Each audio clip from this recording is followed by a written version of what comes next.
Well, that's the trick of the system, of course, is, you know, if they're going to have their cattle, they got to keep them well fed. They got to keep them cared for, you know. So, of course, and that's the draw of the system, is that's the rights and that's the benefits and the privileges of the system. So, of course, that's you have to buy into it for a reason. They got to keep you hooked in for a reason. I don't adopt any of their bullshit. Yeah. Though. Maybe getting along what you were alluding to is I find that the fair species, Russ, the women tend to be a little bit more influenced and controlled by the system, which makes it tough for the so-called men of society, because they're going to give you this idea of a 50-50 relationship. You both have equal legal standing under the legal contract you sign when you get married.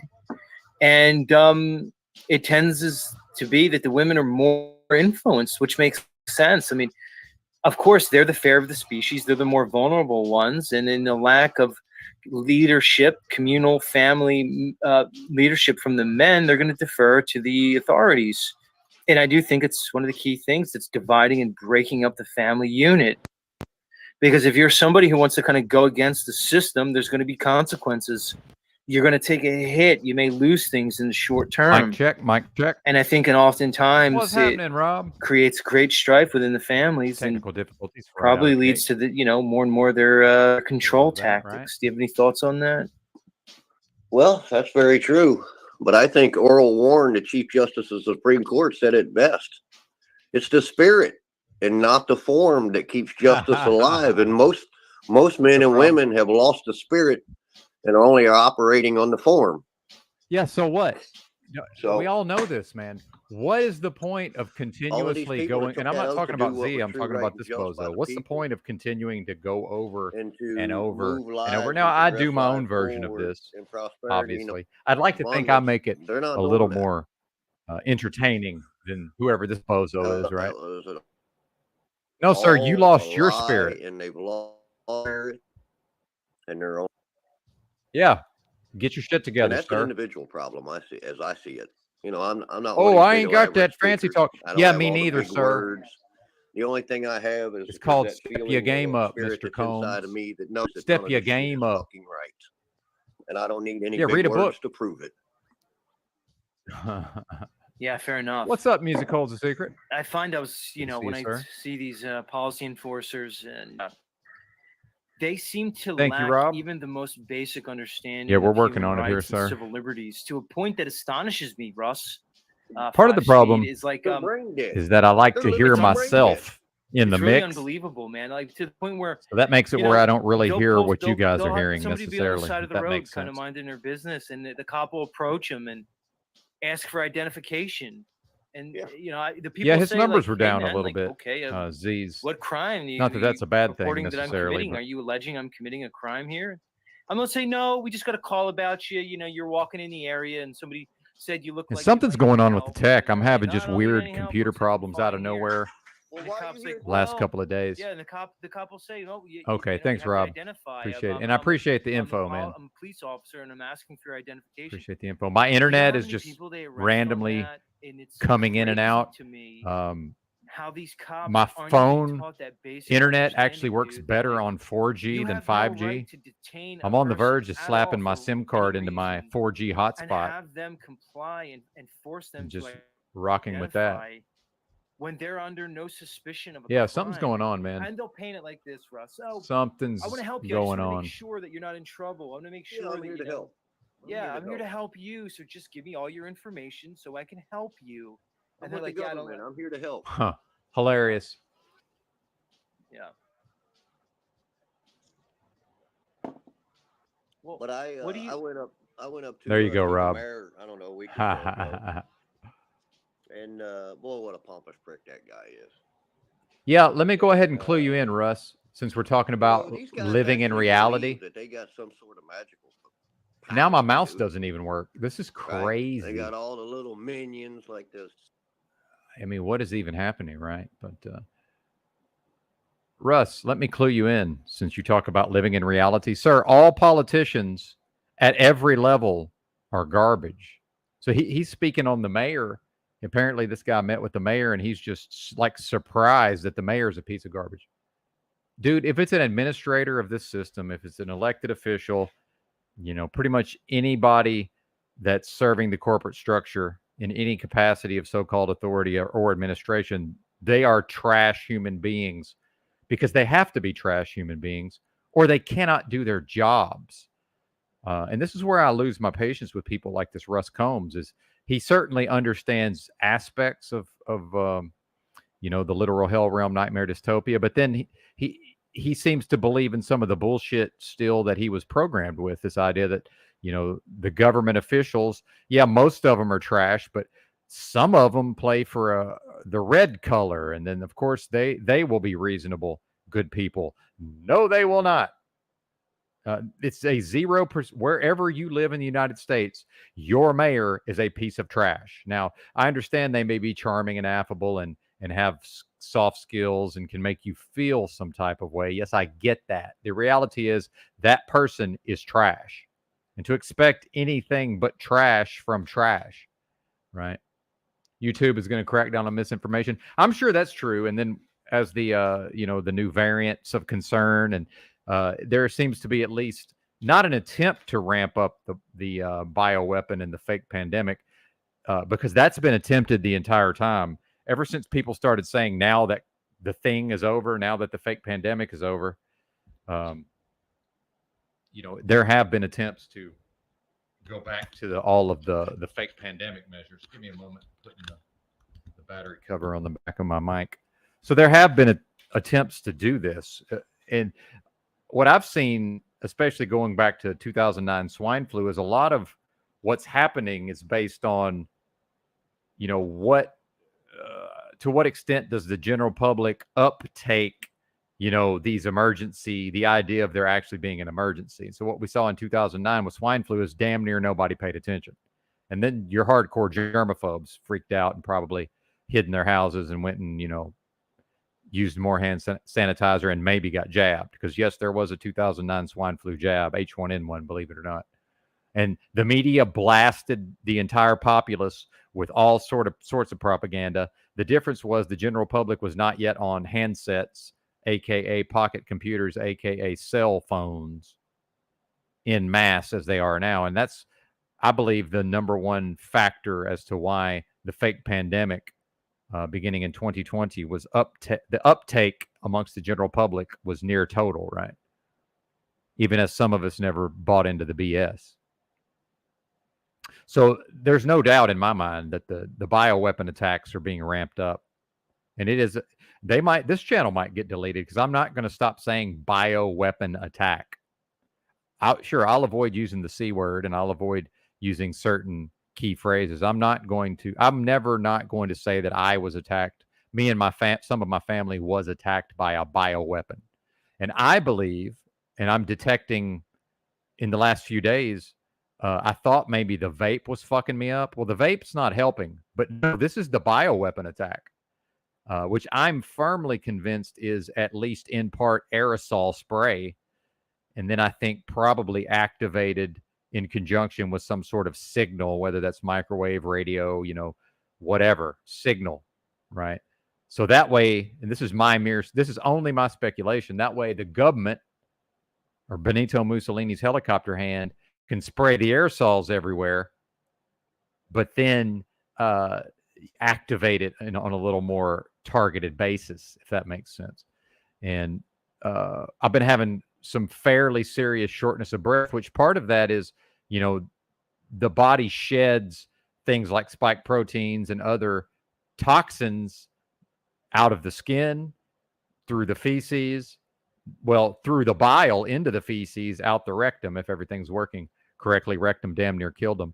But, and then also the urine, right? And I have been eating more watermelon lately, which certainly can introduce a detox effect. So that's probably part of what I'm going through with my lungs. But I remember I had the long bioweapon, and in fact, I recovered from the direct hit of the bioweapon very quickly because I'm, have a strong constitution generally. But then I had the long version, and still have the long version to some extent. And I remember doing a podcast. I have it somewhere. I could find the podcast. I did a podcast where I'm noticeably short of breath trying to do the podcast. So it was like a solid 2 weeks after the first strike of the bioweapon that I got hit with, to where I was having trouble breathing. Okay. Now, again, some of what I'm experiencing, of course, it's the vapes, but it's not the entire thing. And I sat down and did a little bit of my Wim Hof breathing, which I no longer do on a regular basis, by the way. But you know, I know how to do it very well, and I'm still able to deep breathe with no discomfort, just fine. But what's going on with my lungs, you know? And then I can just detect these changes in my body, right? And sometimes I can smell it. I can actually smell the aerosols in the air, dude. It's friggin' wild. Hey, what's up, Sheila Carter? You can pretty much say whatever you want down there for the most part, Sheila. And I do a lot of bitching and moaning and complaining to some extent, although I do try to dress it up as something other than that, right? Old man yells at cloud regarding the nightmare dystopian beast system, Benito Mussolini's helicopter hand, aka covert communism, fascism, you know, all of these things, the merger of the corporations and the government. The corporations are the government at this point. That's where we get the Benito Mussolini helicopter hand, because a lot of these ideas come directly from the writings attributed to Benito Mussolini, the fascist dictator of Italy during World War II. Oh, I know what's up. Well, that's what I'm saying, Gary Baxter. The atmosphere is changing. And I'm not excluding anything, Gary. I'm speaking on what I believe I can identify. But good to see you today, sir. Coming in a little hot today. And I really had no desire to step on the End of Z show here. But I actually tried to call in. But with the network problems, I'm not going to do that to somebody else's show. You know, if I go live, I can hit the icon and, you know, hopefully the audio will come through at least, even if I can't screen share or do any of the other things. So yeah, I'm not, you're probably right, Gary. I'm not excluding anything. I'm more speaking from my own experience, as I tend to do. And then I'm having, you know, I've had this direct experience of the bioweapon attack, which, as a person who is practicing meditation on a daily basis for many years now, you know, to some extent, I am in a meditative state much of the day. I'm very aware of my own physicality. When I start having problems with my lungs, I tend to notice these things where other people may not notice at all. I'm very, very, very much in tune with my own energy sphere, if we can call it that. So it's being ramped up. I don't think there's any doubt about that. Now, to what extent those attacks affect the general public, and especially the more rural folks, although where I got attacked with the bioweapon is a lightly populated area, lest we forget Baxter County, Arkansas. But yeah, that introducing aerosols into the atmosphere and then potentially activating them via some sort of directed energy. Yeah, that is changes to the atmosphere as far as I'm concerned, Gary. So we're on the same page there. It's just trying to talk right now. I'm having trouble with my wind, and this is not normal. And there's no way that portion is the vapes. I could see the vapes actually damaging my lungs. But the thing is, I sat down and there's no way I could do that Wim Hof breathing if my lungs were damaged. There's just no fucking way. Or I would know. Like I would, at a certain point of breathing in, I would be like, okay, well, obviously something's very wrong here. The fact that I can still sit down and do the Wim Hof, no problem. That shows me my lungs are A-okay, at least for the time being, right? So something's going on. A great county. In some ways, Baxter County is just that, I'm sure. In some ways. But yeah, good to see you, good to see you, Sheila.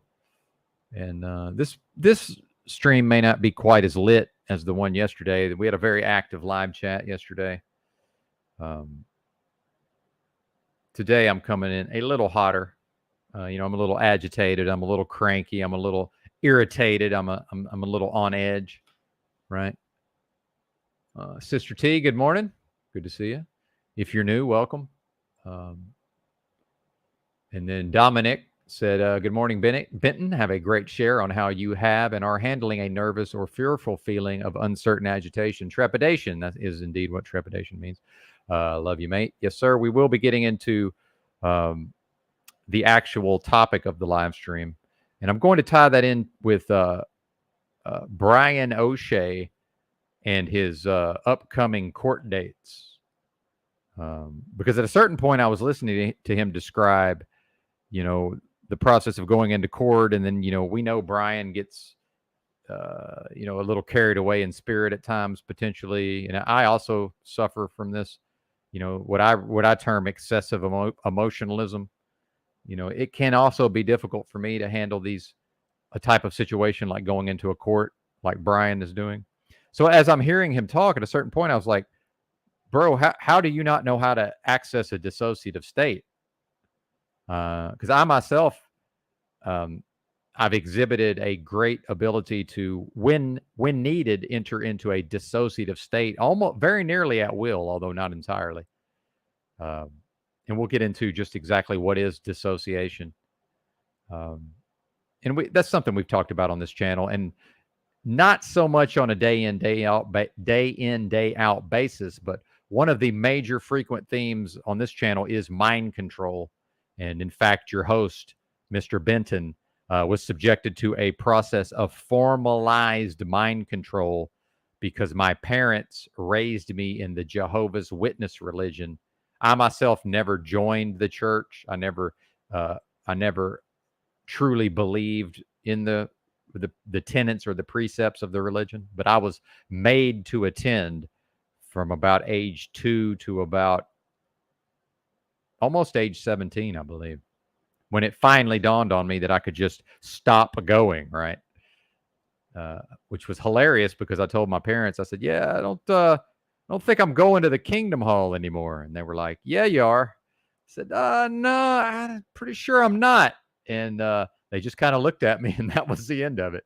So I think they realized, oh, that's right. This is our very mentally strong, stubborn, I don't give a fuck son. And we probably can't make him go now that he's decided not to go anymore. Thank you, Sister T. Wonderful. And yes, there are lurkers who then perhaps choose to comment. So thank you, Sister T. I certainly appreciate you being a listener.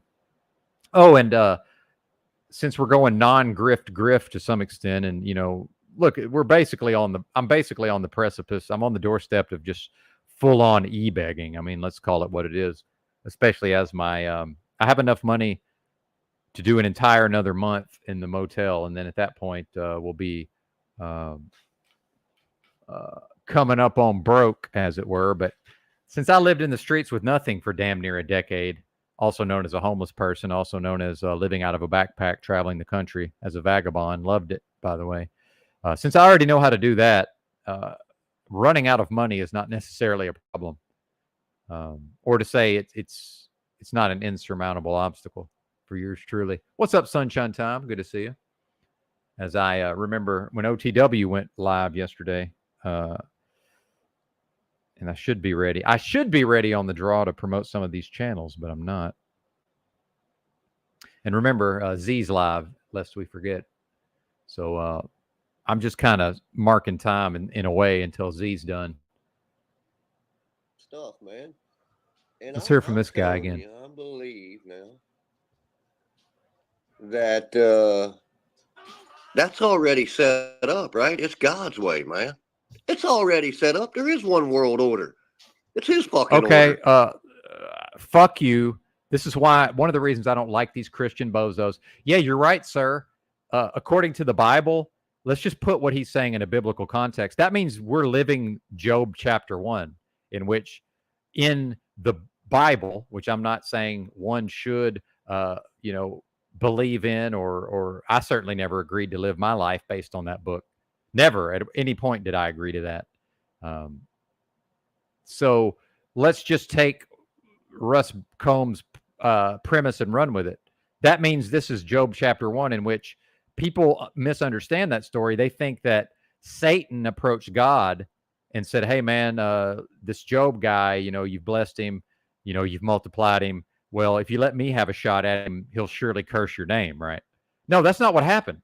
Satan showed up. Satan showed up in the midst of the sons of God, whatever that is, to present themselves before the Lord. Again, this is the story from the Bible. I'm going to wrap this up quickly if you're still here. Musical is a secret.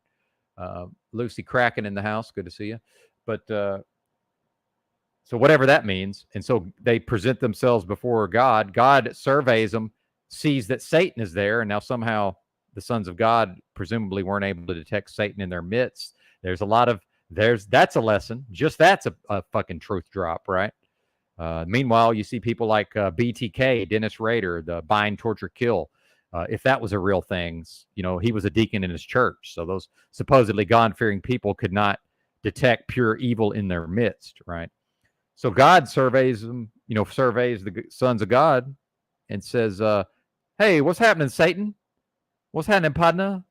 And Satan says, wandering the earth, seeking whom I may devour. So based on that, God says, have you considered my servant Job?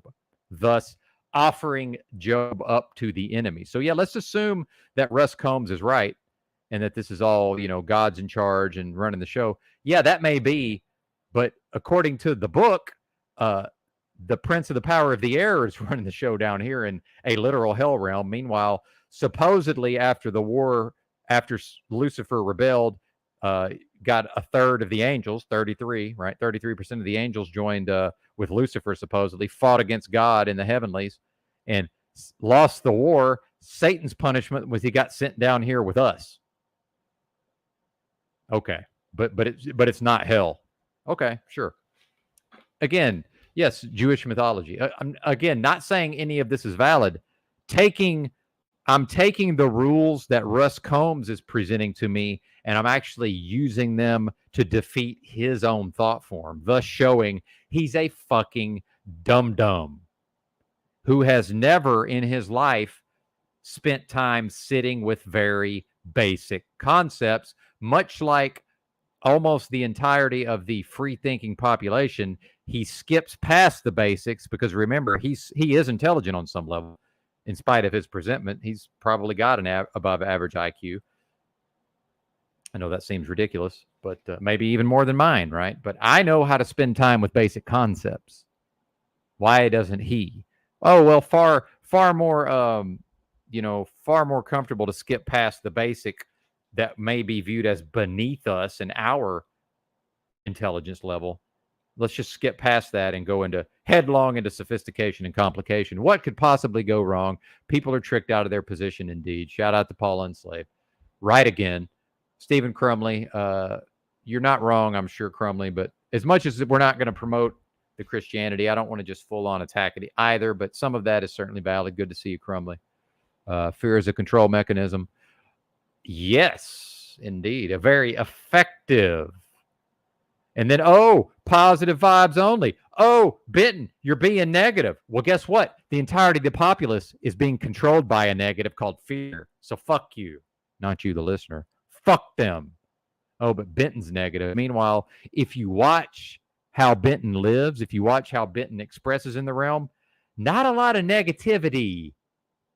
Why? Because I have learned how to properly access both the assertive, active, dominant masculine form, as well as the passive, feminine, inactive, submissive form. How about she? Ho! Yep. Still here. Job is a fake story. I agree, sir. I agree.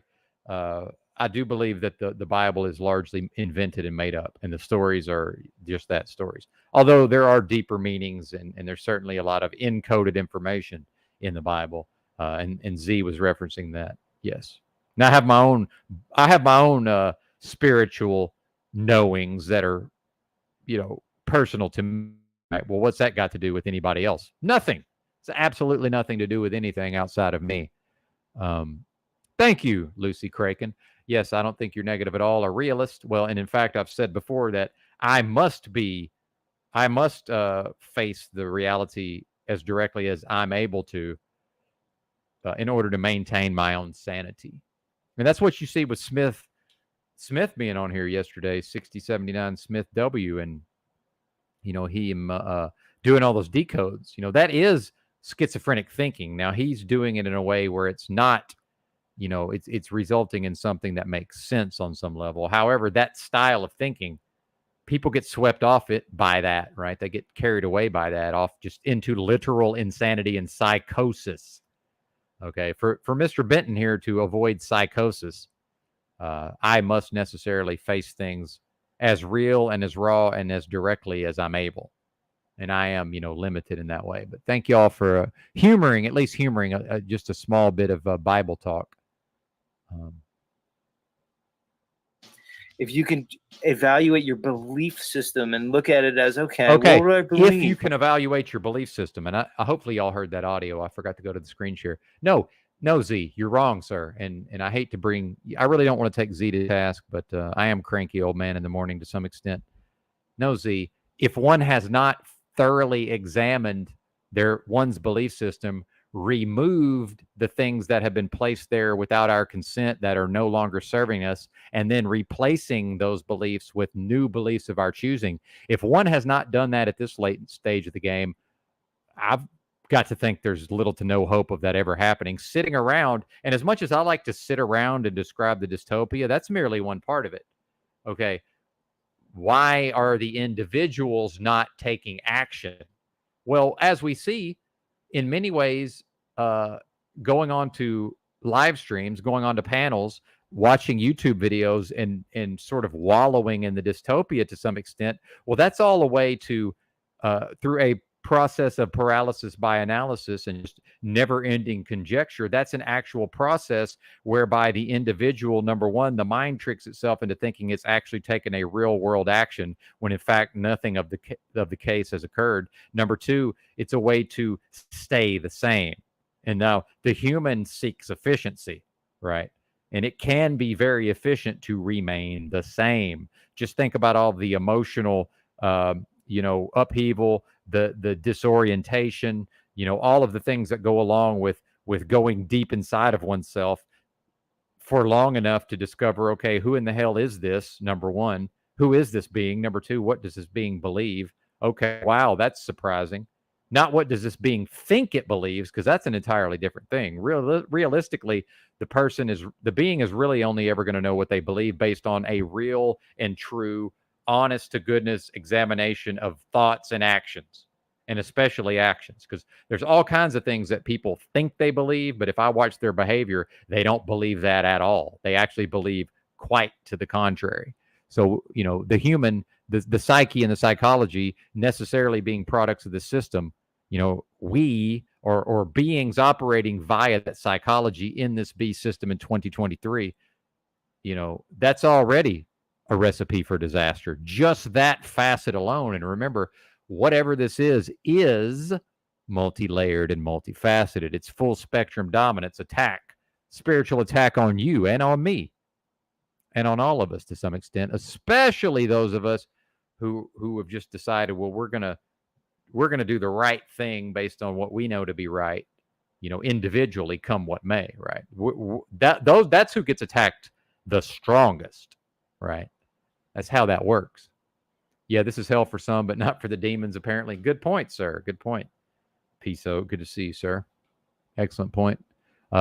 Musical's a Secret was listening yesterday. Yeah, Smith has a myriad of issues. There's no doubt about that. Fortunately, that's none of my concern to help him with his issues.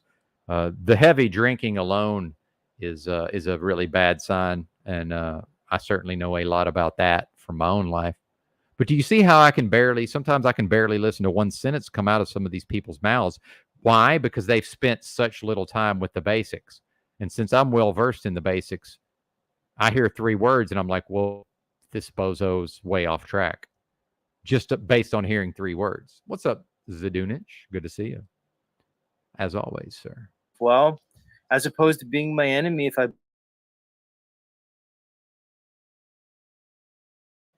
Unless we're done.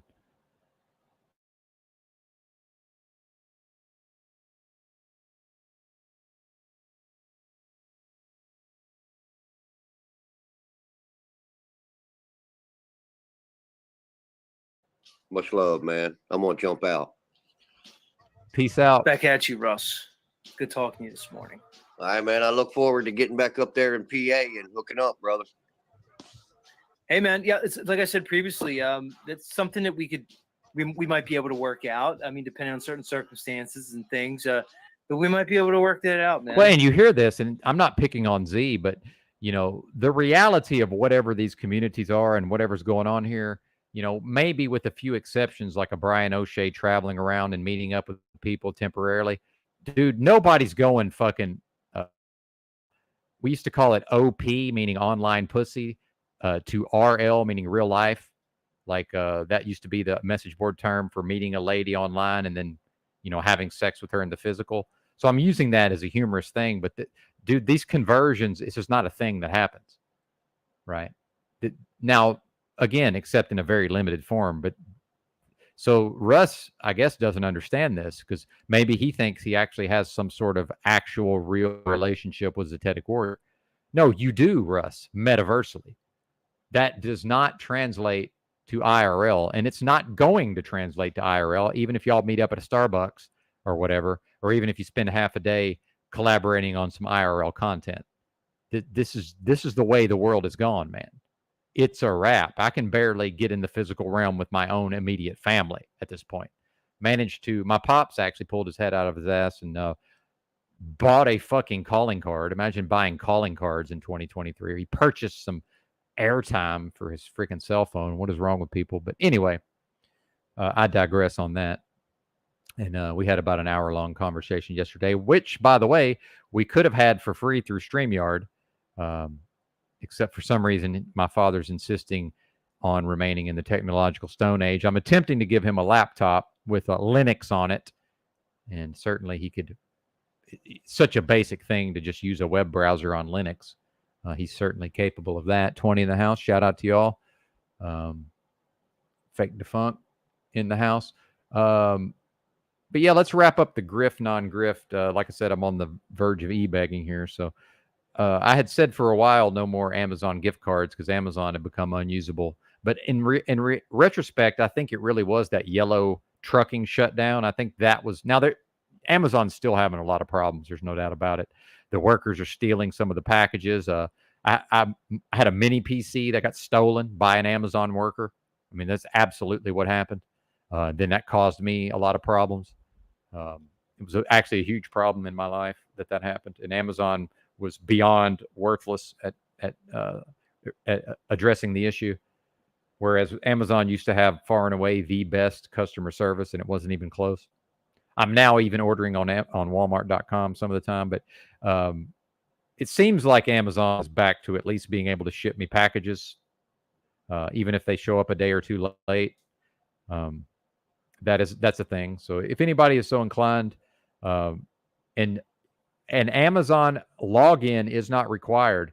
And if you look at the gift card section of many stores, retail stores like Walgreens, CVS, even a lot of your chain gas stations, in your area, you can pay cash or, debit card or whatever. You can buy over the counter an Amazon gift card with no fee, and then you could just email me the code if you're so inclined, or that can all be done through their website without going anywhere.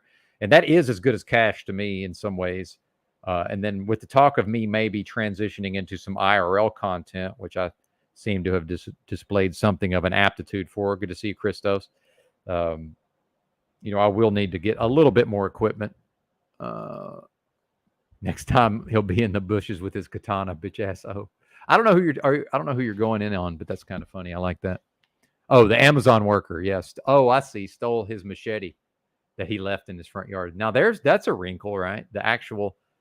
Some of these Amazon workers being like low life criminal scum. And then, we look at the quality of the workforce and the fact that people want to talk about build a wall and they bitch about immigration. But the reality is this country, as it currently operates, has to have migrant labor. This country could not continue to operate without people crossing the southern border. That's just a FACT fact.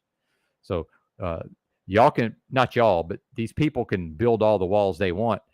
The flow of migrants is not going to be stemmed because this country has to have migration based on how it operates right now, because the built-in workforce is not up to snuff at this point.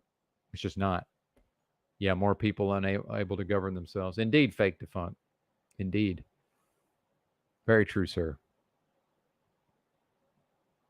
Shifty Eye Shady said they stole his laptop. Yeah, exactly. They just steal shit, man. It's wild. Somebody just put the mini PC in their pocket and went home with it. I mean, there's no doubt about it. Now, eventually I got my refund, but meanwhile, I needed the mini PC. I ended up buying a different one, which it actually worked out in my favor because I ended up with a better spec'd machine for not that much more money, right? The one I ended up pulling the trigger on ended up being not that great of a deal after I did some more research. So it actually kind of worked out in my favor, but it was like 6 weeks of just like, I can't believe these bozos won't give me my money back. This is insane. After one of their workers stole my shit. But anyway, I don't want to get into that. What's up, Capricorny? Young 516 in the house. Good to see some slightly different mix of names. Oh, Z just ended 2 minutes ago. All right. Good deal. Shout out to I can barely speak properly in the first place, so this is a bit of a challenge. Pythagoras.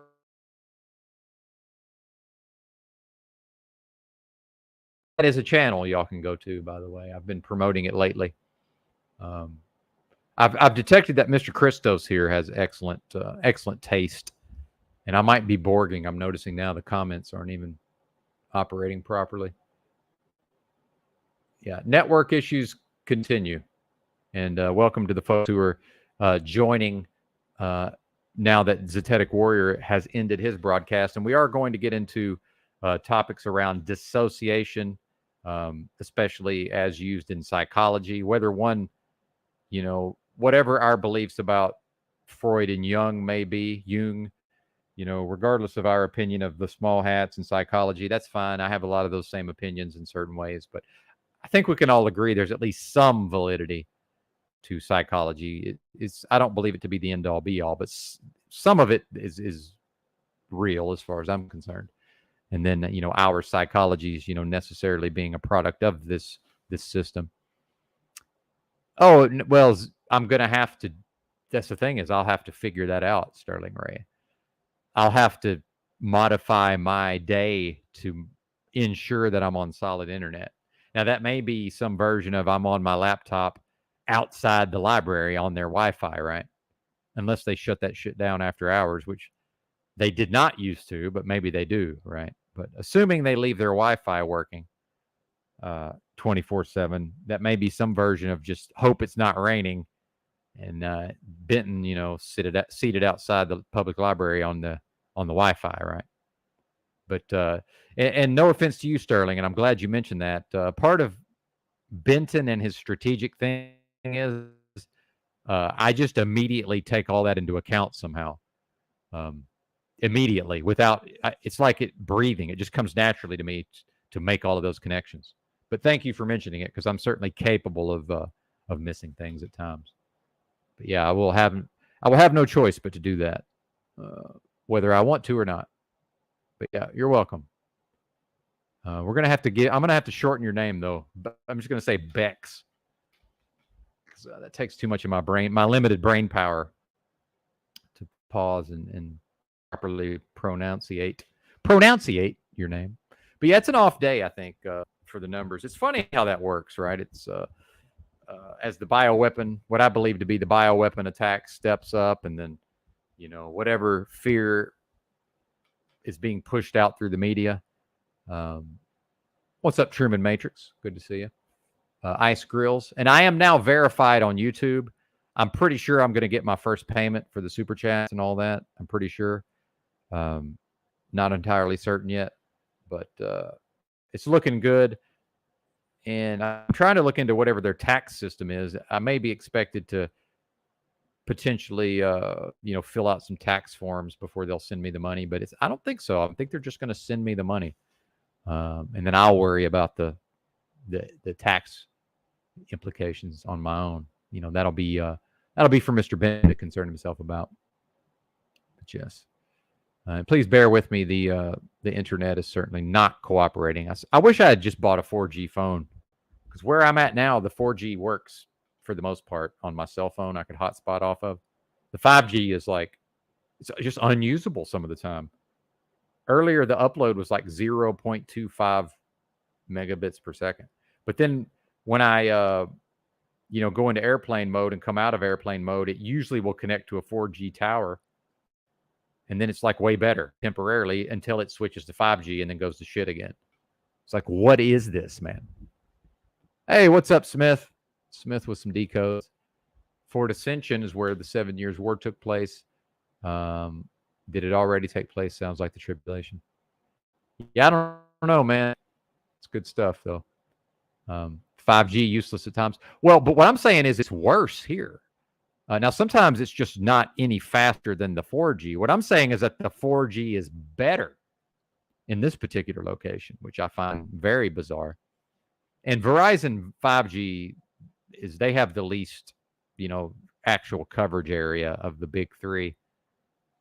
And then T-Mobile, since they had merged with Sprint or took over Sprint, they actually have the best 5G. Because in the process of going bankrupt, Sprint built out their network.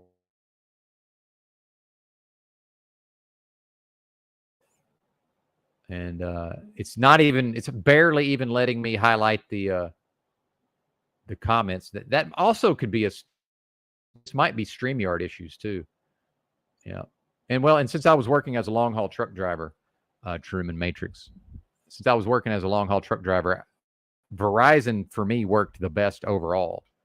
And I only use prepaid, and I did a lot of live streaming on my Verizon while I was driving an 18-wheeler, and they let me go way over my, they call it unlimited, but then they say you only get 50 gig, and then we'll throttle you down or whatever. That was not my experience. I probably hit 200 gig a month, and Verizon had no problem letting me do that. I think they were also letting me go over my 25 gig hotspot, it seemed like, without slowing me down. Now, some of that may be that I was traveling from area to area. Yeah, I leave my Wi-Fi off. And this is, by the way, Rooster Prophecy, this is not a signal problem. I do want to be clear. This is a network congestion issue. This is, I'm in an actual town with fiber. I can go to the local library and it's 250 megabits per second upload over Wi-Fi. So I'm not in a area with signal issues. If I was, I would look at Rooster Prophecy. I am, in a former life, I was involved in the design and implementation of computer networks. So I have some rudimentary knowledge of how these networks operate. So none of this is signal issues. This is a bad on purpose network congestion for some reason. AT&T and Verizon, I haven't tried T-Mobile yet here, but for some reason, the cell networks here are literally bad on purpose. So why that is, yeah, Tribe's right on the money here. There's not really the true 5G is only really in big cities or even portions of big cities, and that's what they call like the 5G ultra wideband, which even then is still going to be a glorified 4G. But yeah, I think this is StreamYard also. It won't even let me highlight the comments at this point. I'm just assuming I'm still here. I'm borged out. I don't know. I'm really going to rely on y'all to tell me if I start borging, because I have almost no way of knowing other than it won't let me highlight the comments. Good to see you, Monel. Very bizarre. Very bizarre things are happening.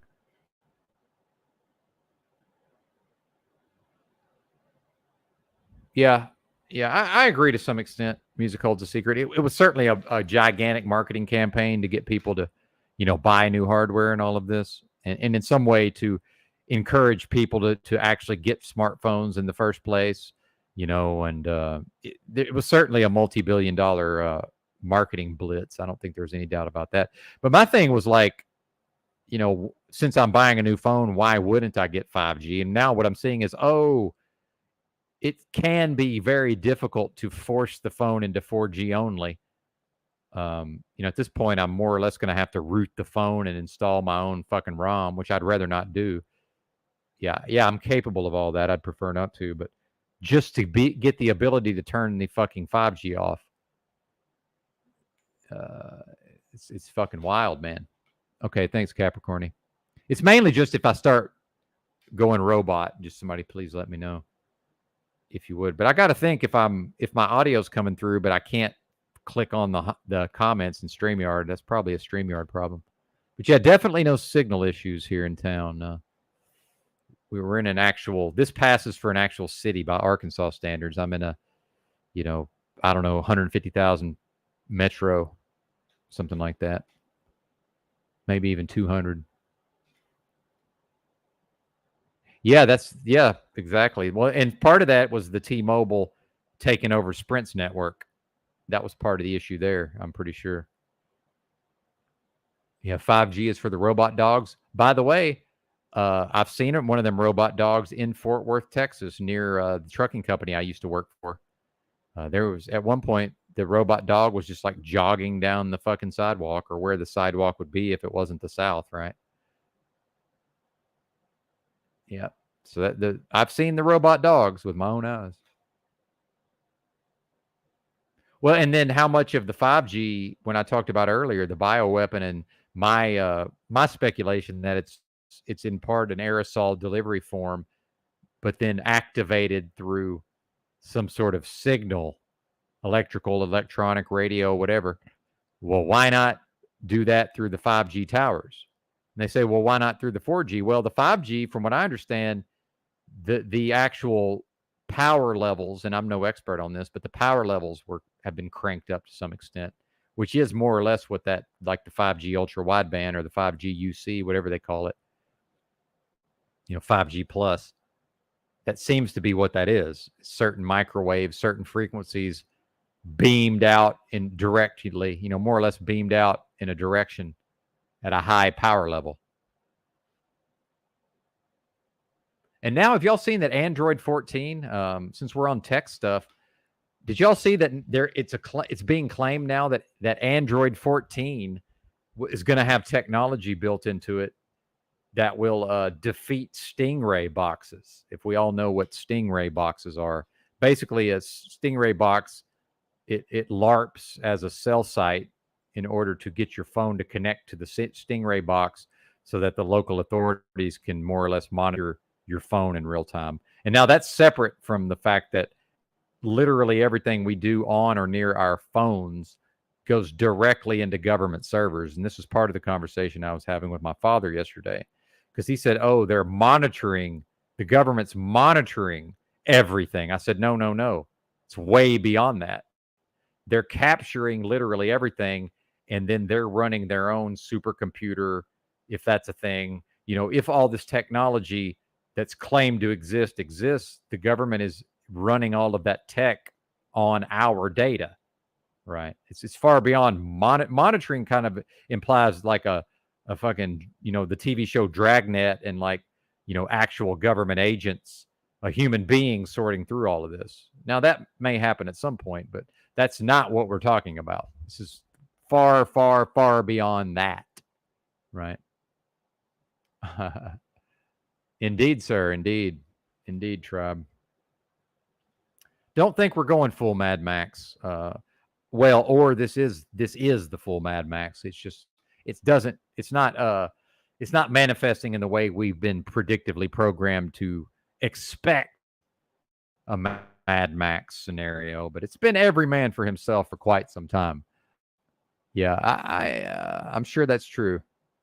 Sure, that's true, tribe. Yep. Yes, Shifty Eyes Shady says he knows someone that lost his mind over the concept of stingrays. Oh yeah, it's a tough thing to face, this reality, just based on what's actually happening right now. And talking to my dad, he's like, what about these electric cars? Do you think that's going to be a thing? I was like, what are you talking about? It's already a thing. Like me and him were in Conway, Arkansas, and saw electrical vehicles with our own eyes, right? I said, there's already electric big rigs. There's already self-driving vehicles. Like it's all here, man. There's already drone delivery. It's all here now, sir. There you go. Well, whatever the reason is, I do follow the news cycles with respect to the fake pandemic. And in fact, I covered it and I read something like 50 articles a day for the entirety of the fake pandemic. That is not an exaggeration. And I did 56 episodes of a podcast, quite a popular podcast, I may add, all about the fake pandemic and the various issues that most of us were dealing with around things I don't even really want to talk about because my synapses are burned out on some level.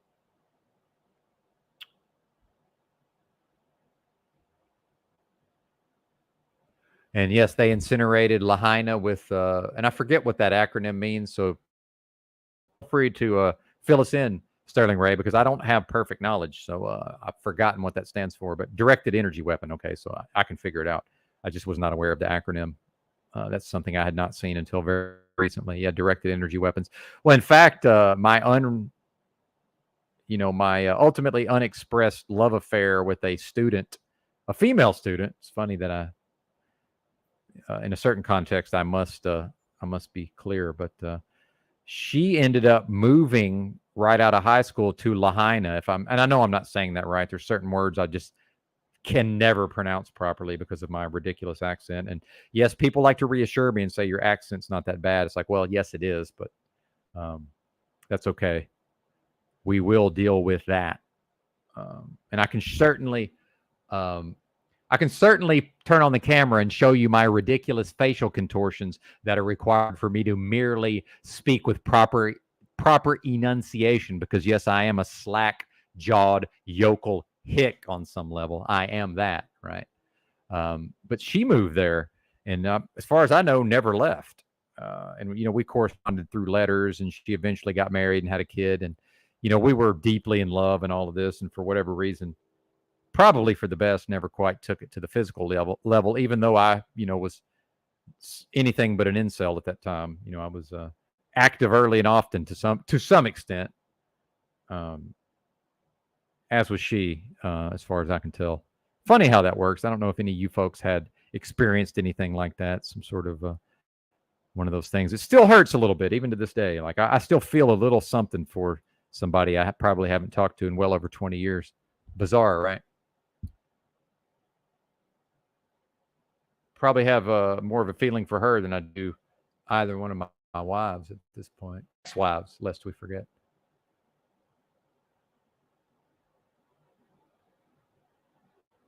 So that's what I know about Lahaina, whatever we're calling it. Of course, back then when I was mailing letters to that place, I had no way of, I wasn't talking to her on the phone, and then I really had no way of knowing what was the proper pronunciation, I guess, without going to a dictionary or an encyclopedia, right? Get the phonetic spelling. And then people, I do enjoy videos around internet security and network security. And in a former life, if I had stayed in IT, probably I would have ended up in network security to some capacity, I'm assuming. Had I chosen to remain in that profession. So and I know just enough to follow some of these hacker style videos, so I like watching some of those descriptions. Earlier this morning, I was listening to a description of a guy who makes his living, doing these intrusion attacks at corporations and all of this. He was just more or less telling a story of, whoever's in charge of security for the company hires this guy. He's pretending to be a consultant or whatever. They give him a desk and a computer, more or less onboard him like they do everybody else. And then he tries to see exactly what he can get up to within their networks without getting caught. All that stuff I find fascinating. I almost bought a fancy dancy USB Wi-Fi adapter that lets me. It has built-in functionality for network snooping and monitoring and such. Especially since I run Linux, there's a lot that can be done. Although even if you run Windows, you can absolutely just boot off of a thumb drive, or back in the day, I was booting off of a CD. You can absolutely just boot off a thumb drive and have access to all sorts of cracker/hacker tools. It's a pretty amazing time to be alive with respect to this technology. That's for sure. Now I'm just rambling. Yeah. Thanks, Pythagorasaurus Bex. Now, most of the people where I'm from, they don't have to do these facial contortions because they never actually speak properly, right? Or some folks from Arkansas, just their whole life they've spoken properly, and they don't have this slack jawed yokel thing going on, right? Let's work out those facial muscles, partner. Uh-oh. I meant to stop the cam. I killed my screen share. I guess that's just as well. Good stuff down in the chat. I think I'm a tad out of the loop. And if anybody sees the thumbnail, that was a picture I took from back in the truck driving days. I might tell a story related to that picture, perhaps. Hey, there you go, Linux Mint. And Shifty Eye Shady. I was already annoyed with Windows years ago, and then finally I reached my breaking point. I had stopped running it on my own machines, but I was at a car dealership, waiting for whatever I was waiting for, and they had a Windows machine in the showroom, and I said, well, I think I'll check my email. I fired up the web browser. It crashed. I said, I'm done. I'm done with Windows. I would not run Windows if you paid me. And people say, well, yeah, but can you do this? Can you do that? I don't care. I'm not running it. So if I can only do the thing you're talking about on Windows, I'm not going to run it. Meanwhile, somehow I figured out how to do everything I need to do on Linux. And remember, I'm no longer a computer expert. I was a computer expert right about the year 2000. I'm no longer a computer expert. And in fact, I'm also boomer with respect to the technology in some ways. So what's great about Google sucks, but you can still type into Google, how do I do X, Y, or Z on Linux? And you can more or less find out how to do whatever it is you're trying to do. Or one can, right? Run can. Well, but see, the problem there is you just said that you run Windows. I'm not going to run Windows even in a virtual machine. I'm done with it, sir. I'm done with it. But, that's just me. And my own, I will cut off my nose to spite my face.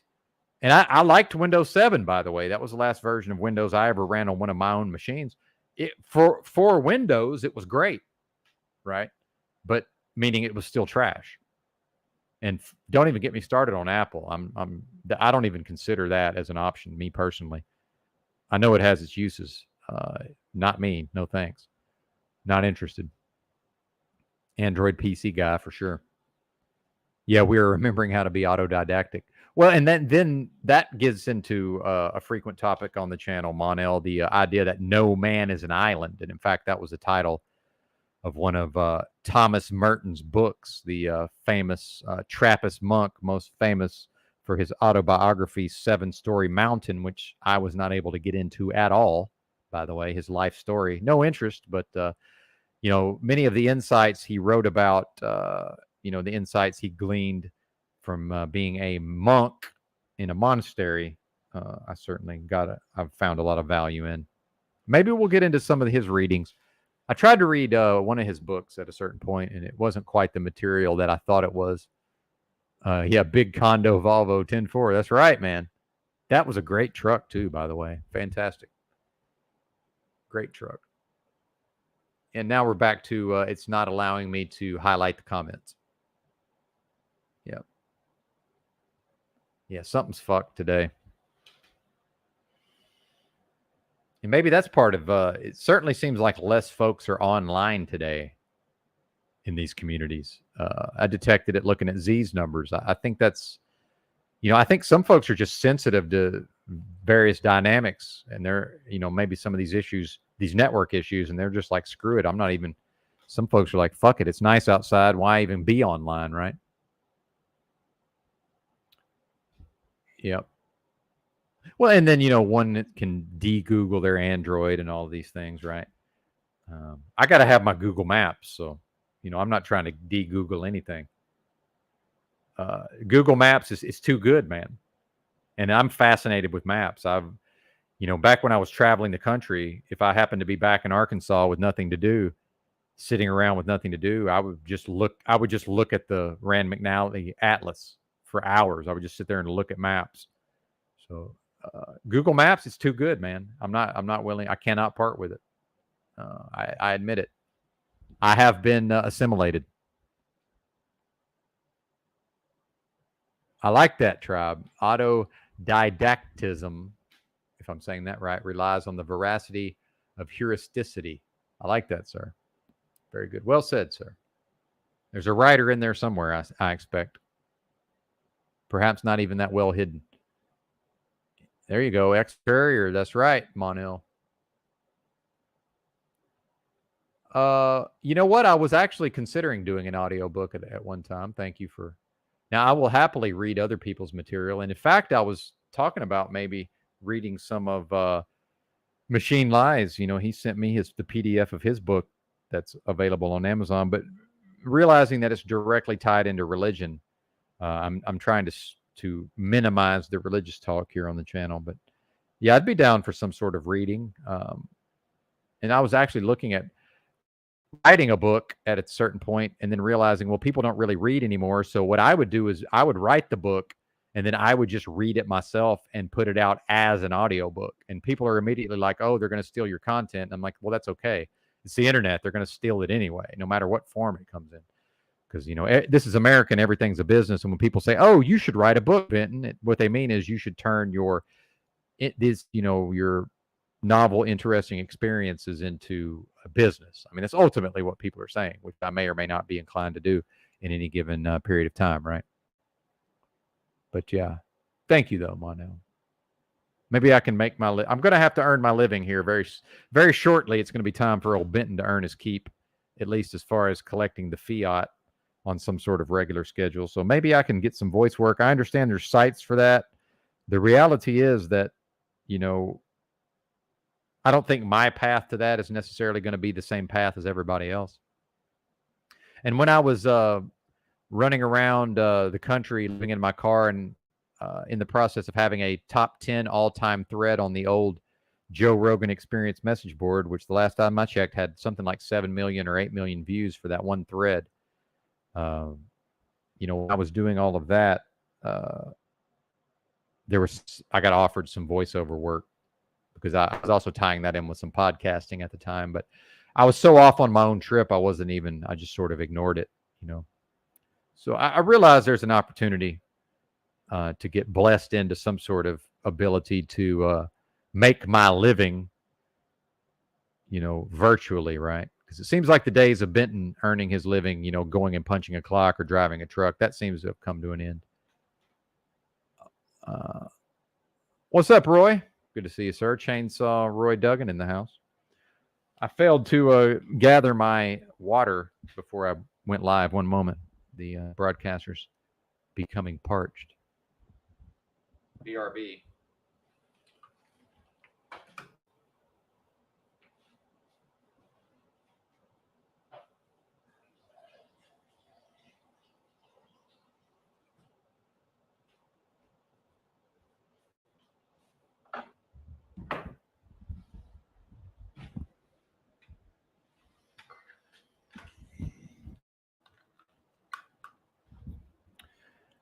All right, we're back.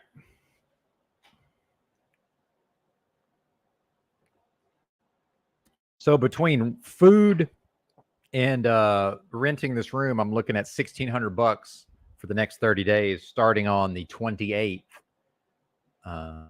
Yep. Shout out to 33 in the house. Indeed, sir. So that'll be basically $100. I'll eat on $100 every 4 days, effectively. And then, you know, pay the $800 at once. Now that does not include my, like, I have a storage locker, $70 a month. My cell is 70. I think my insurance is like 92. You know, whatever I'm paying for the Amazon Premium or YouTube Premium, worth every penny, by the way. I've got at least 2 months, maybe 3 months of that actually set aside, so that's not a problem. So I'm good there. So I can more or less subsist on about $1,600 a month, $400 a week, right? Although there's 52 weeks in a year, so the monthly math comes out a little different. Multiply by 52, divide by 12, right? Yeah, it's a one room. This is a motel. What's going on here in the U.S., Monel, and I've spoken on this in the past. As the economic situation further degrades here in the U.S., more and more of these Indians that own and operate these motels are figuring out, forget about these weeklies and nightlies. That's not the way to go. Rent, just convert, especially this motel I'm in has multiple buildings. So there's these 2 buildings in the back. They've converted them to more like what would be referred to as a single room occupancy in a big city. So most of your cities have, they call them SROs, and that's where they put a lot of the poor folks, especially like the Section 8 folks that are getting, people on SSI that get a limited amount of money. So through the various subsidies and programs, the person can be warehoused in a building, at a nominal fee. Well, since I'm not on any of versions of the Dole, not that I look down on that, it's just strategically I choose not to interface with that system, right? With those various systems, because we're unable to separate the bad from the good, and I'm not willing to accept the bad things, that the things I view as bad or detrimental. I'm not willing to accept those to get what may be what I view as very limited benefits from the system itself. Although I have had like food stamps in the past and stuff, but that's what this is. It's basically a motel that's more or less been converted. So I'm just in a room, right? And I've got a key card, and just I'm here for 30 days, and that ends on the 28th. And if I give them another $800 in cash, cash only, by the way, these Indians are smart, man. Cash is king. As long as I can hand them 8 $100 bills or whatever combination of currency, then I can stay here. And nobody's ever said anything to me about running my loud ass mouth here. As long as I'm, I don't know. I haven't tried it at 2 a.m., but nobody said a word. So it seems fairly quiet here for the most part. Well, and that's the thing, Monel. It's like, regardless of what they want, I'm utilizing my resources in order to achieve my ends, right? It's not really, for me as an individual, it's not about what they want to do. But now I would challenge you a little bit. So if they, whatever that means, want to do that thing, Monel, that they already have. The reality is that much of the populace is living that way and has lived that way. And this is not a new thing, right? We can go back to the 80s, and there was people living versions of what I'm saying. You're right. I mean, that's part of the plan, as we see. It's incumbent upon me to use these various means to achieve, whatever I'm trying to achieve. And people seem to, but we have a lot of preconceived notions, the masses do, around, we'll rent an apartment as if that's somehow better. How's that better? That generally comes with first and last month's rent, security deposit. Although I did pay $150, big deal, right? But typically just look at the move-in costs of an apartment, and then you get into a lease and all that. Like, I just don't see the point. And then utilities, have to get the utilities put in my name. Oh, my credit's bad. Now they want a cash deposit. Or I can just give an Indian $800. Why make a problem? But people will hear me say that, and a lot of them will think I'm doing something objectively worse because it's somehow viewed as bad to rent the way I'm renting versus, get an apartment or get a house. Well, I've done that in the past. It did not serve me very well for the most part. Why do I need to continue to do that, right? That's right, Roy. In fact, most likely we were all born into it, whether we recognize it as such, right?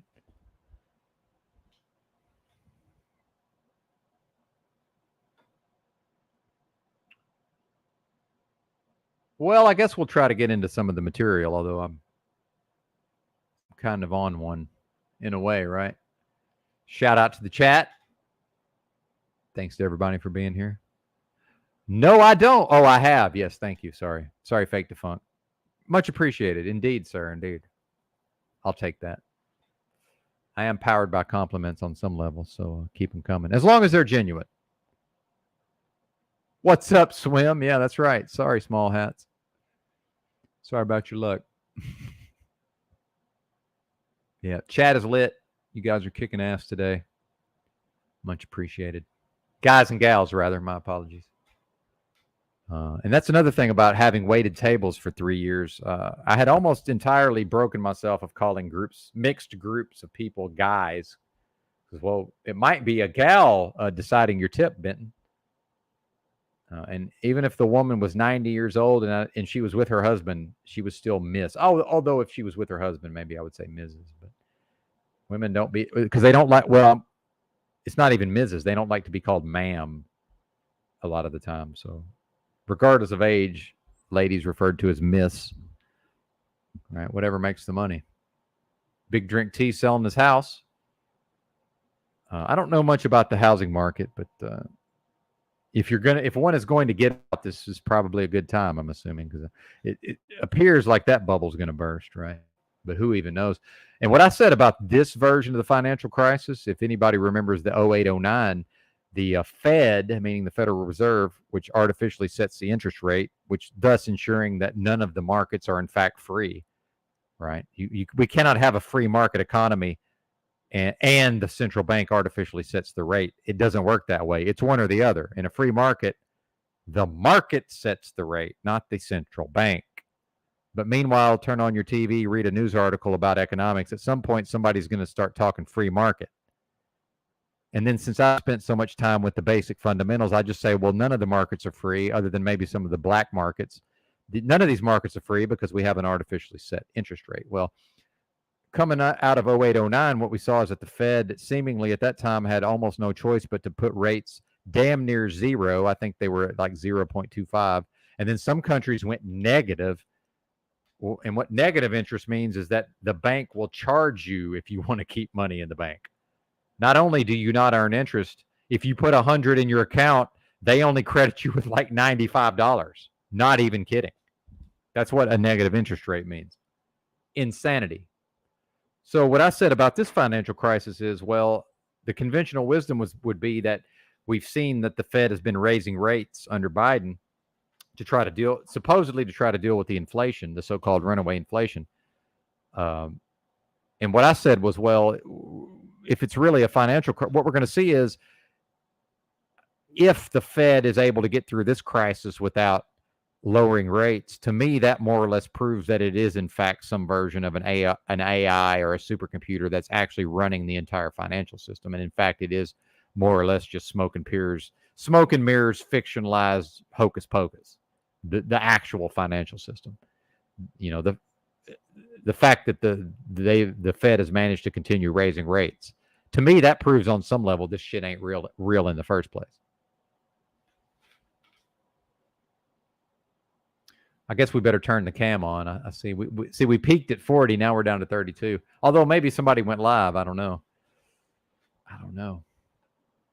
Now I need to get up and get rid of that backlight back there, right?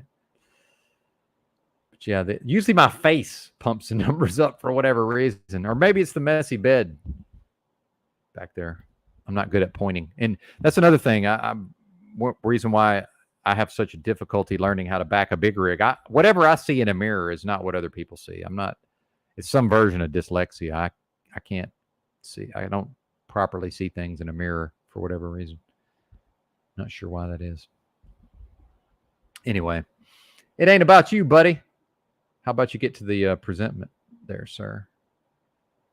So when we talk about some of these concepts, I do like to get into the actual definitions.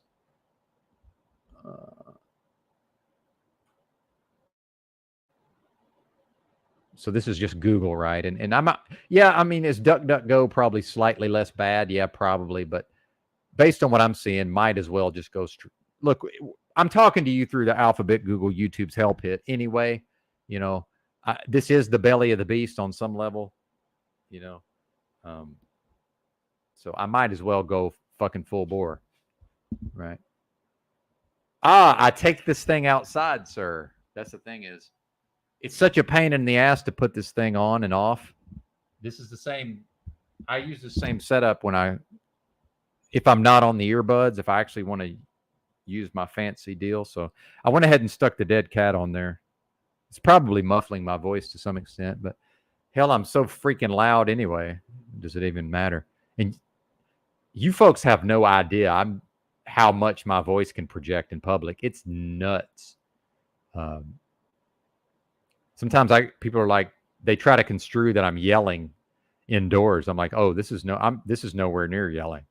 If I yell in here, the cops are gonna show up and take me to jail. There's no version of me yelling inside in public and not being fucking handcuffed.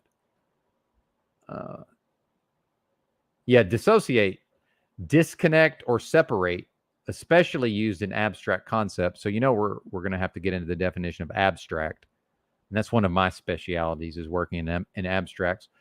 Declare that one is not connected with or a supporter of something. So in the Jehovah's Witness religion, since I was never baptized, I can never be disfellowshipped, according to the religion, but I'm most likely what would be known as dissociated, although it's generally mispronounced as disassociated, which means the exact same thing as dissociate, right?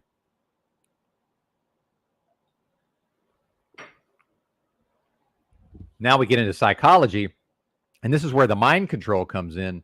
And my apologies for the small text. I forgot to zoom in here.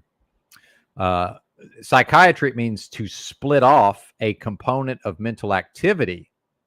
And this is what I talk about, dissociation. And it's almost like a superpower in a way, to act as an independent part of mental life. So for O'Shea, as he's telling these stories about the legal system, and he's becoming more and more emotional. And then I'm realizing, okay, this is how emotional he is when he deals with the cops. And yeah, I'm also prone to excessive emotionalism, and then in court. But then when it really matters, like when I really know I have to perform in spite of my emotional turmoil, somehow I'm able to just go into that dissociative state. And now I'm no longer connected with whatever those emotions are. And now it's almost like an out-of-body experience for me, very nearly, where it's almost like now I'm outside of the experience and I'm just directing the being in a way, even as I'm in the situation. And sometimes it's such a serious situation as being handcuffed over a mask by the New York State Police while driving a big rig. I had a big rig parked on a Walmart parking lot.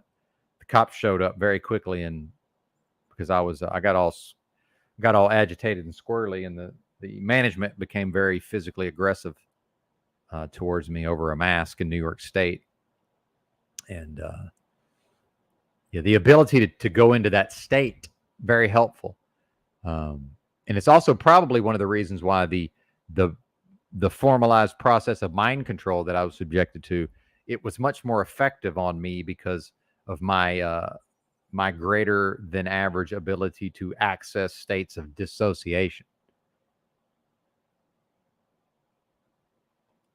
And then, we tie into the title of one of my favorite movies ever, Dr. Strangelove, the Stanley Kubrick film starring Peter Sellers, in which Peter Sellers played multiple roles. Highly recommended, by the way. I know a lot of you folks don't watch movies. Dr. Strangelove from, I believe, 1964. Worth a watch if you've never seen it. And some of those older movies, man, will blow your fucking mind.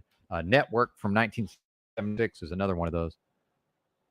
Well, and they never went away. And I have to, now they're making a comeback, but let's be clear, they never fully went away, as I've been noted, as I've been clear to say the whole time. But you're right. Thank you, Musical's a Secret. I like your general sentiment there. Yeah, they never were. They will never be great again. They never were. Yeah. What a fucking nightmare, man. And see, I put a lot of pressure on myself to sort of, reform and dust myself off from my recent trials and tribulations. And in spite of my illness, to go out there, because I do still believe, right? In spite of myself, I do still believe in some of this American exceptionalism type of programming, right? The pulling oneself up by one's own bootstraps, which is not even really a thing that can be done. If you even just think about the metaphor itself, right? Like that's not even a thing. But then between getting hit with I can detect that I'm being hit with the bioweapon again to some extent. And I'm starting to have some of those same symptoms, my breathing, probably what's happening is and I've been a little more tired and cranky and irritable the last few days. Well, probably what's happening is my body's processes for dealing with the spike protein, which has probably been replicating within my system to some extent this entire time, right? Because I got the full shot of the Delta, the worst form, supposedly. That damn near killed my mom, right? And then with me choosing to participate in that medical research study I was talking about recently, where they administered me remdesivir and along with God knows what else, some other VIRs. There were some other things ending in VIR in there, I can assure you. And then shout out to Vizia. He was on one day, and we got into the meat and potatoes of that study to some extent, especially since he's in medicine. I forget exactly what he does, but I think he's still maybe in school, probably trying to become a doctor. But, shout out to 47 in the house all of a sudden. And I think YouTube's pushing us out. I think YouTube's pushing us out to just random folks, which is a good thing and a bad thing in a way, right? Because, it's necessarily incumbent upon me to keep them interested. And then the more I divert into just, truther lore, right? Truth community lore, it gets to be a little too inside baseball. Yeah. Rams kicker. There you go. And lest we forget, Smith, I'm the direct descendant of one of the greatest Los Angeles Rams wide receivers of all time. My grandfather, Big Jim Benton, certainly considered one of the greatest Rams of all time. Just so you know who you're listening to. Yep, and I'm on the bile salts, sir. You're absolutely right. Tribe on the money as well. Taurine and bile salts, very helpful. Very helpful. So what I'm seeing, Tribe, is I'm seeing an increased, my body is stepping up its efforts to detoxify through various means, including bile. And people can talk shit on fruit all they want. That's fine with me. I've been eating a lot of these mini watermelons lately, and it's definitely helping my body move whatever the hell it's helping my body deal with some of these things.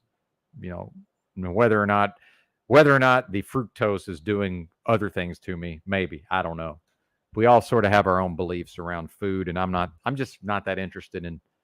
I like talking about it, but once we get into the dogmatic stuff, I just tend to lose interest. Right? Bam! Is that true? Or are you making that up? I think Swim's making jokes, but either way, whether that's a joke or not, even if it works both ways. See, you're either making a funny joke or that's a real thing, right? I think that's probably not a real thing, but indeed, Sterling Ray, indeed. In my, thank God I have a very strong liver. Or I'd probably be in really big trouble by now. What's up, Thunder Chicken? Good to see you, sir. But yeah, bile salts, big deal for sure. Big deal. And I even had, I don't want to get graphic, but I even had some liquid came out when I was using the toilet earlier. And that almost never happens, especially since I'm on no processed foods, right? And certainly I understand there's chemicals in the food. I'm not saying that. I'm just saying since I'm on mostly, almost entirely real actual food at this point, I hardly ever have the liquid issues. So something's going on. And then there's a certain feeling when one uses the toilet and it's an actual detox. I don't want to, again, without getting graphic. So that happened as well. So, something's going on and I'm very thirsty. So let me go ahead and get some more water. Bear with me, folks. I'll be right back.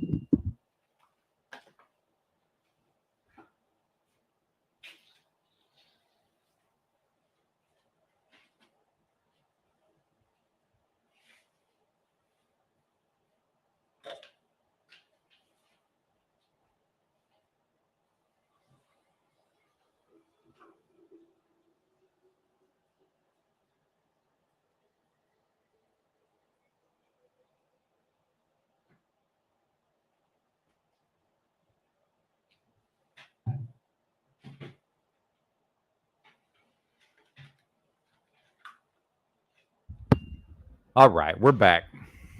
What's up, Robert Escobar Show? Yeah, I'm seeing a lot of new names, man. So I think I'm just going to have to put a banner up. YouTube seems to be giving me some love. Or maybe I'm getting shared. I don't know. But we're in the post-conspiracy genre of the so-called truth community, if that helps you any. Me, I work as a long-haul truck driver, if you mean me, Robert Escobar. I have a CDL. I started, if you want to go back and under my live stream tab, there's many live streams that I conducted while driving an 18-wheeler and earning something like 50 cents per mile while I conducted a broadcast. So unfortunately, sir, because of my health issues, and I don't want to get into those specifically, but I'm suffering from some maladies that I'm no longer able to drive a big rig long haul. But as far as needing a job, if I could pass a drug test, so I could stop using cannabis right now, and in 30 days, I could start applying for truck driving jobs, long haul, and I would have a job and a scheduled orientation within an hour. And that's not an exaggeration. Truck driving is a whole nother animal, sir. So yeah, I'm a Class A. I've most recently worked as an 18-wheeler operating a commercial motor vehicle here in the United States, and generally earning well over $1,000 a week after taxes. So just in case. Now we are very much on the precipice of e-begging, certainly, but and I may very well have to get a job. Although the reality is, especially living in Arkansas, these jobs are just a waste of my time. Period. My time is much better put to use other than punching a clock, it'd be very difficult to earn more than $12 an hour in this town at present. So pretty much this is post-conspiracy, sir, and welcome, by the way. And this is recently I've had my first experience with just random people coming into the live streams. And by the way, I love random people. And I'm most likely going to be doing some IRL content. I seem to have shown something of an aptitude for IRL type of content. So look for that possibly in the near future. If you want to keep tabs on the channel, I know there's a lot of I understand there's a lot of content out there, certainly. But thanks for stopping by. But yeah, post conspiracy, more or less, we're the type of people who just realize that politics is completely fake. There's nothing real about, especially at the federal level, as presented. This idea of the Trumps, the Bidens, all of these various dynamics, 100% fake and a literal dog and pony show. I was talking about the financial crisis, juxtaposition between, what was going on in 08, 09 versus what we see happening now. We cover a lot of topics here, a lot of topics. So if I do my job as a broadcaster, maybe I'll be able to keep you around. But again, I understand there's a lot of content out there, right? But anyway, thanks for stopping by, and we'll hope you stick around for a minute. If not, that's fine. But yeah, full doomer also. Yes, in fact, and let's check out the Robert Escobar show, because I'm assuming you have an actual channel. So let's promote his channel. And I like to promote stuff. So let's in fact pay it forward. Give me a second while I go to from StreamYard. It won't let me actually figure out what this fella's channel is. So and then also real quick for Mr. Escobar, there seems to be myself and some other channels all in the post-conspiracy realm to some extent, or at least post-conspiracy adjacent. There seems to be like about 4 main shows that happen pretty much every day, or at least Monday through Friday. It starts off in the morning with Zetetic Warrior. If anybody could drop his link, he goes live around 5 a.m. Central Monday through Friday. Then I'm usually going live about the time he wraps up. Although if I go to the library for their superior internet connection, I don't start until around 9:30 a.m. But I think I kicked off right around 8 a.m. this morning Central Time. Then OTW News will be live at some point, most likely, and then later on in the day, into the evening, is typically Paul Unslaved over at Proper Instruction Motivates People, which is at Pimp Unslaved. And if any of the mods feel like dropping some links, go ahead. I'm going to try to see if I can actually, while talking, right, can I manage to get over to Mr. Escobar's channel? I don't even see him in the chat right now. Oh, there he is. Oh yeah, Truther Cop. In fact, Escobar, just so you know, Truther Cop is one of the big fans of this channel, especially in its early days. And in fact, he had the keys to my StreamYard, and he used to produce some of the early morning shows. Believe it or not. Now he was just doing that on an ad hoc, get in where he fits in basis. It wasn't, he did it when he felt like it, and then at a certain point he just got too busy. But yeah, me and Truther Cop, we don't necessarily go way back, but there seems to be a mutual affinity for one another, certainly. And I am a mod on his channel, but I go to sleep super early, so I miss most of his live streams when they're live. But I am actually wrenched up, if that means anything. If that means anything, right? All right, here we go. Go to channel. We're going to Escobar's channel. And this is sight unseen. We're subscribing. We're subscribed. I'm going to do all notifications. Subject to change if you annoy me, but I'm easily annoyed. I'm pre-annoyed. Almost everything that happens annoys me on some level, so that won't necessarily be because of your performance or lack thereof, right? Oh, I'm seeing auditor content potentially. Nothing wrong with that. Is this you, sir? Is that Robert Escobar in the flesh? 299 subscribers, so maybe we can help pump that up a little bit. And they did offer me, YouTube offered me early monetization, Mr. Escobar. So this channel is monetized, even though we're at like 577. Everyone has to have a shtick. That's right. Well, my ridiculous presentment is my shtick to some extent, right? This ridiculous accent and, being from Arkansas and all of that. Yeah, the True for Broadcast Network. I like that. We got lives going. Yeah, we got lives. We'll help promote Mr. Escobar. See, we've already got one. That's mine. So now you're up to 300 since I subscribed. So, check him out. Let me drop his link in the. I like promoting the channels. I enjoy it.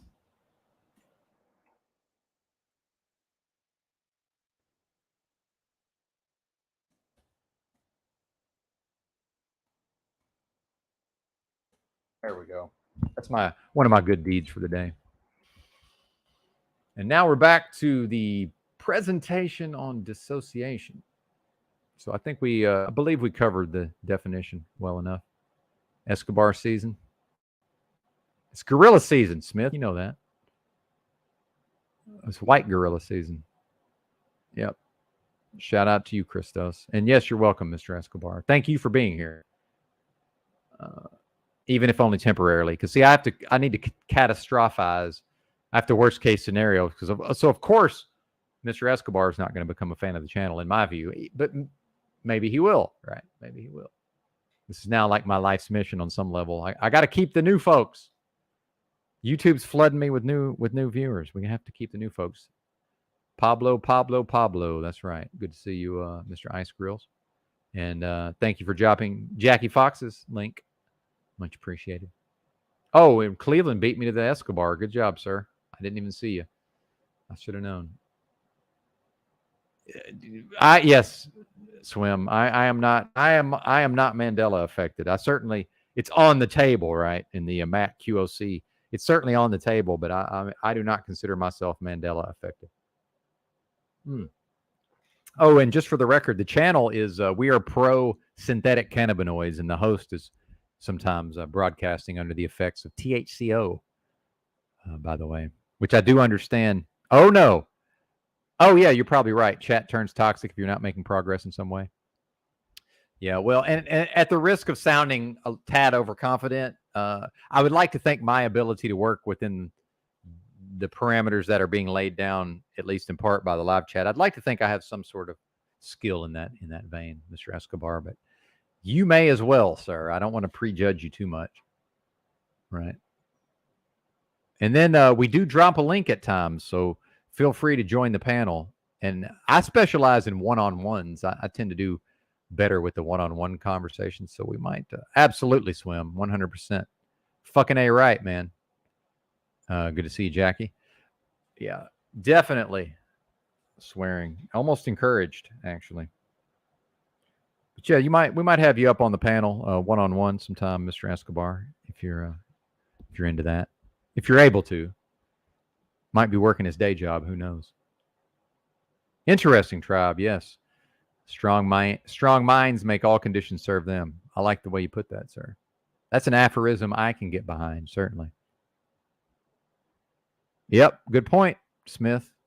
Although I would say if I say God damn, I'm asking God to damn whatever that is, right? So I don't know that that's a version of taking the Lord's name in vain. No, it's not in vain. I'm saying whatever that thing is, may the damnation of God, whatever that means, be upon it. But I understand generally what you're saying. But yeah. And I hope the Bible's real on some level, because I want to see the wickedness destroyed. But maybe that's a flaw within me, that I want to see that happen. I'm looking forward to it. And then we get into the idea of dissociation from psychology. So it's a concept that has been developed over time. It concerns a wide array of experiences, ranging from a mild emotional detachment from the immediate surroundings, maybe just being checked out, right? To a more severe disconnection from physical and emotional experiences. And that's what I'm talking about with my ability to enter into that state, while not at will necessarily, but I'm able to do it when I need to achieve my goals. Now, maybe that's part of the mind control, right? Maybe when I was having my mind literally programmed formally as a child, maybe that was part of what they done to me. I don't know. Devil gets a bad rap just for attention to details.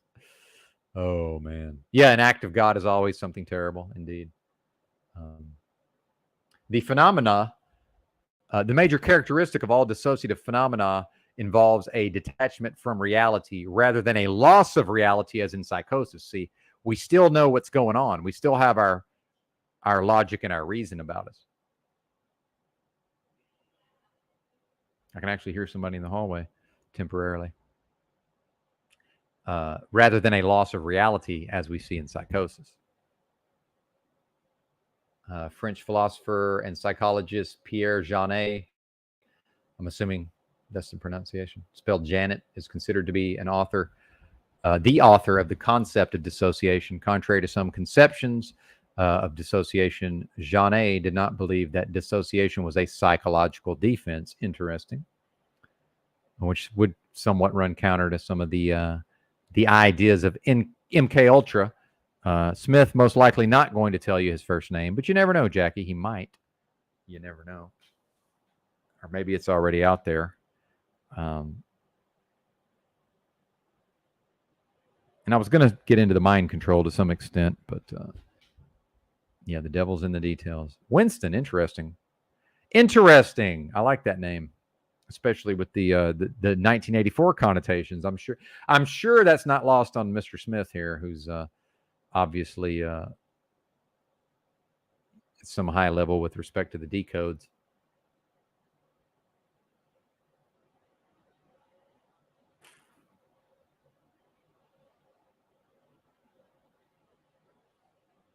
It says dissociation is commonly displayed on a continuum. In mild cases, dissociation can be regarded as a coping mechanism or defense mechanism seeking to master, minimize, or tolerate stress. That's what I'm talking about, including boredom or conflict. So again, hearing O'Shea talk about his court dates and then him going into a fear space. And what I'm saying is, do you not even dissociate, bro?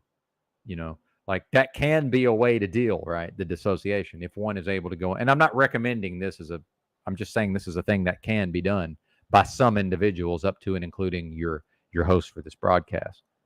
And if I'm able to do that to some extent, why wouldn't I use that tool, right?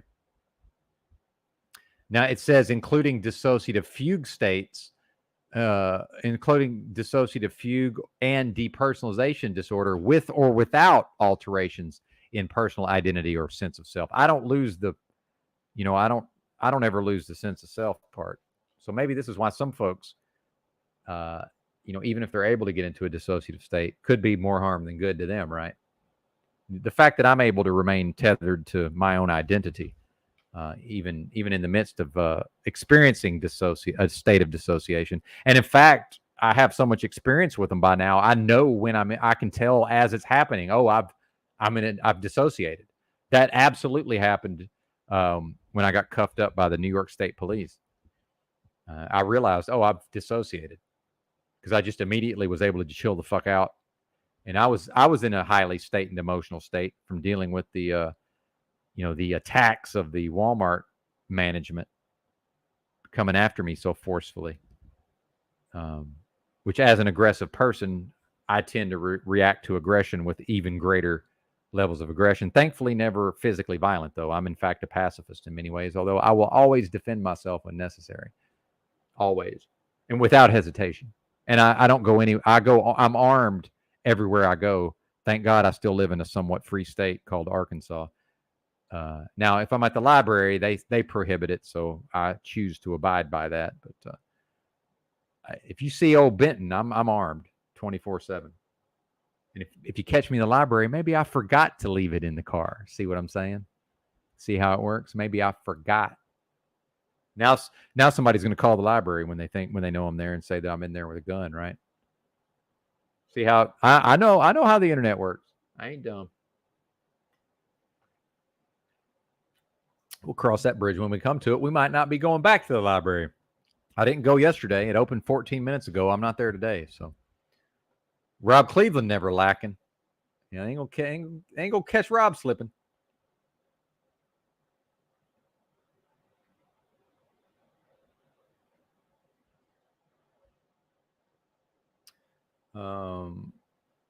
It says, well, wait a minute. I don't want to get into the actual disorders.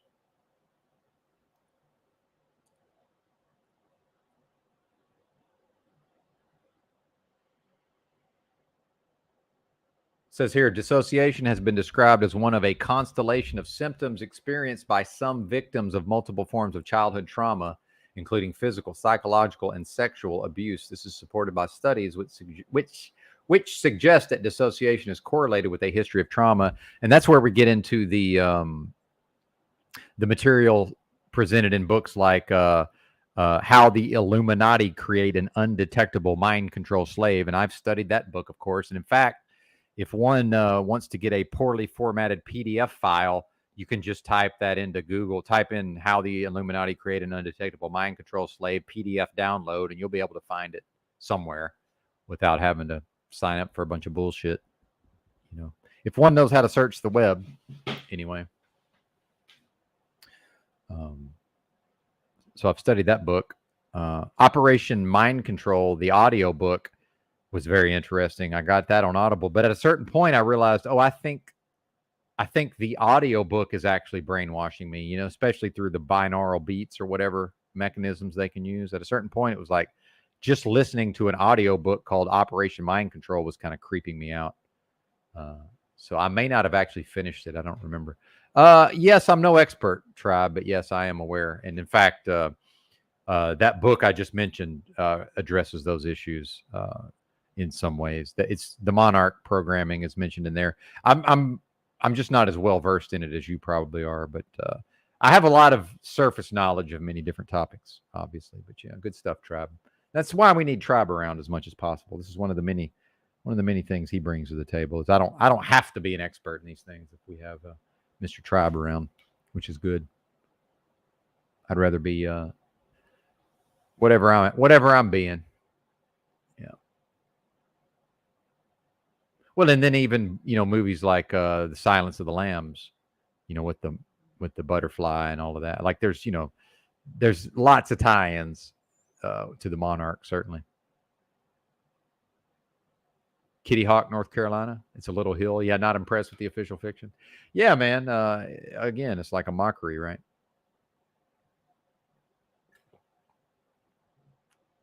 The idea of Icarus, you know, flying too close to the sun with wings made of wax, right?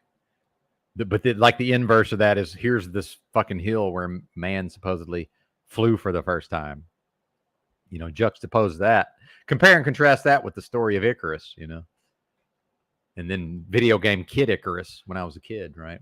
That was one of the big NES games that they pushed real hard. Make PsyOps great again, indeed. Well, wait a minute, Rob. Let's see, here's where we can get to, Rob, and I see what you're doing with your question, and so no, I don't know that I don't think politics is a show. It is. That's what it is, right? That's so it's either being put on as a show or it's not, right? It's a yes or a no. Like what I'm telling you is that's what it is. Now I may be wrong. See what I'm saying? But I'm not the only one that believes this, right? But I would not be willing to try to debate it or get into a conversation about, whether or not what I'm asserting is true. To my view, it's so obviously fake that if someone like you doesn't see it yet, that's your problem, right? And the post-conspiracy people are kind of arrogant to that regard. It's like, we're not here to convince you of anything, sir. What we're saying is this is the way we've now discovered that things are this way, and y'all can either get with the program or not.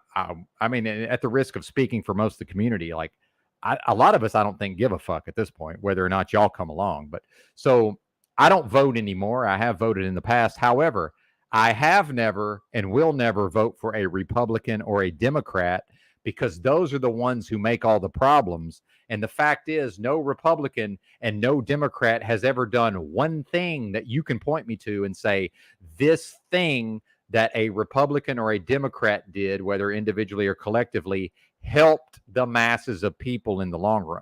It's never happened. So I would have to be insane once I recognize, okay, Republicans and Democrats actually work together against the people in serving the corporate structure that we refer to as fingers on Benito Mussolini's helicopter hand, from that famous gif of Benito Mussolini, fascist dictator of Italy during World War II. And many the writings attributed to Benito Mussolini translated into English, I've read those. If you haven't, I would suggest that you do, to better understand just exactly what we're dealing with. Effectively, everything in America is the state from the perspective of the state. So the FDA and Pfizer are the same thing, right? The judicial branch of the Supreme Court is also one and the same. All of these mechanisms appear to be discrete and separate, are in fact one thing that we tend to humorously refer to as Benito Mussolini's helicopter hand. And I just want to show this GIF to people, or GIF, however we're saying it, this animated GIF. And yes, I can actually spell Mussolini off the top of my head, believe it or not. Mussolini helicopter hand. The internet has not completely destroyed my ability to spell, although certainly to some extent it has. Oh, here's is this a YouTube video? So this is what we're talking about. Apparently some of the most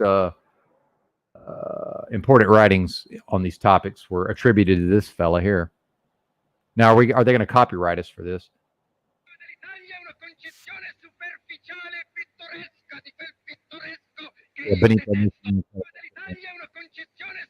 So that is the state, as far as I'm concerned. And as far as the state is concerned, you are the state. And this is where we get into ideas that it's my contention that America is now fully communist, but it's a covert communism, and that especially people who lean right-wing or think that they believe in traditional family values, even if they don't practice them in their own lives, the so-called MAGA types or Republicans,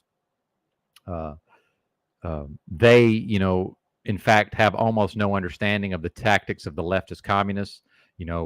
Writings such as Saul Alinsky's Rules for Radicals, the literal leftist communist playbook. Of course, I've read that as well, right? So Mr. Benton here is somewhat well-read, and I have read thousands of books, but it's not about showing off what I know, Robert. Now we'll get back to your question if you're still around, and apologies for diverting so far from the topic. Good to see you in the house, Truth or Cop. Welcome, sir. I'm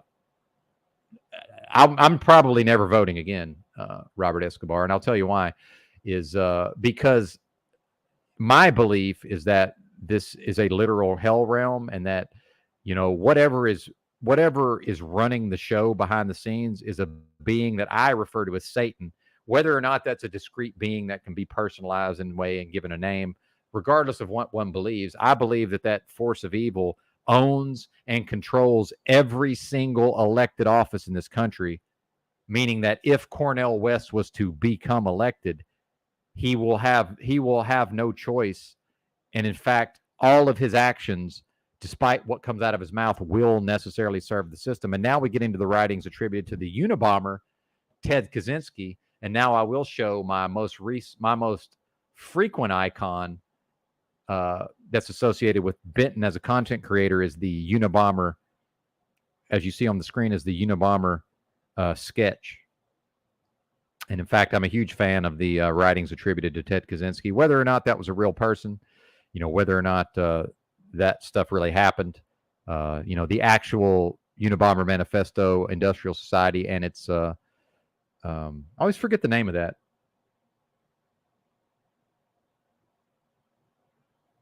For some reason, but his manifesto and then his other writings. He has a couple of books you can buy on Amazon if you're so inclined, which more or less, if Ted Kaczynski was a real person, he had one of the highest IQs on record.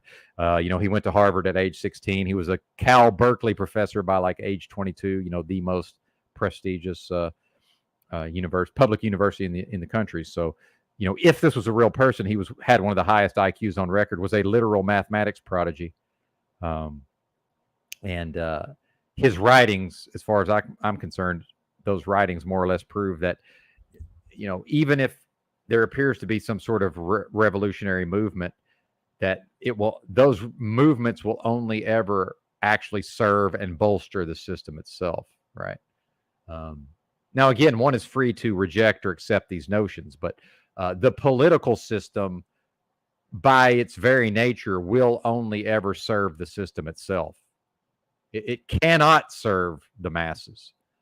So even if Trump really did love you, now the idea that a blue-blooded billionaire from Manhattan cares about common folks, that is insanity, by the way.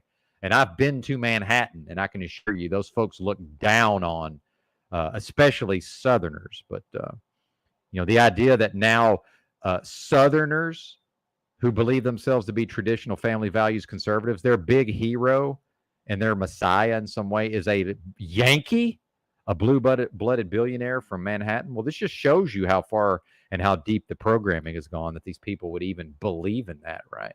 Like, how is that even a thing? It makes no sense on some level, but the reality is the political system is unable to serve the people unless the people forced it to, of course. Meanwhile, well, what do we see? Well, we see, studies show that studies have said, well, basically your common American, your average American has zero influence on the political system. Vote all you want, right? Vote harder. Meanwhile, they say, oh, well, and when I did vote, I would vote for third parties or independents. They say, well, you waste your vote. I say, well, it's not a horse race, man. It's not possible to under those in that context, it's not possible to waste one's vote because it's not a horse race. Like the voting machine is not spitting out a ticket, and then if my candidate wins, I get to take my betting slip to the window and turn it in for a cash prize. That's not what voting is, right? In reality, if I'm registered to vote in Arkansas, the Republican wins no matter what. So my vote doesn't count unless I'm happen to be voting for the person who's going to win anyway. Now we get into the problems with the Electoral College, right? So how can I know all of these things, Mr. Escobar, and still vote harder? It's illogical from my perspective. Now, again, I do tend to speak my opinions as if they're facts, and I do speak in black and white terms to some extent. I do speak very broadly. Meanwhile, it's the leftist communists who have convinced MAGA that it's wrong to speak in generalities. Bullshit. The enemy does it all the time. How in the world can we allow the enemy to, number one, literal communist fucking anarchists, trained communist anarchists, educating your children in the schools, by the way, turning them into all kind of LGBT weirdos, right? But then I'm supposed to vote harder. It's insane. But I voted for Ralph Nader, Cynthia McKinney, who I may have been a Republican. I hope not. I'll have to go back and check. I don't think she was a Republican. And then I voted for Dr. Jill Stein the last time I voted. And I'm done with voting. Mr. Benton will not be voting anymore, but that's who I voted for. And Escobar's talk is welcome here, but To me, the idea of, if only the Republicans could defeat those pesky Democrats, then, the world would, the country would be wonderful and we'd all be living in utopia. But then what do they say about Trump, especially? Or like, oh, well, the Republicans, they wanted to do this thing, but the Democrats blocked them.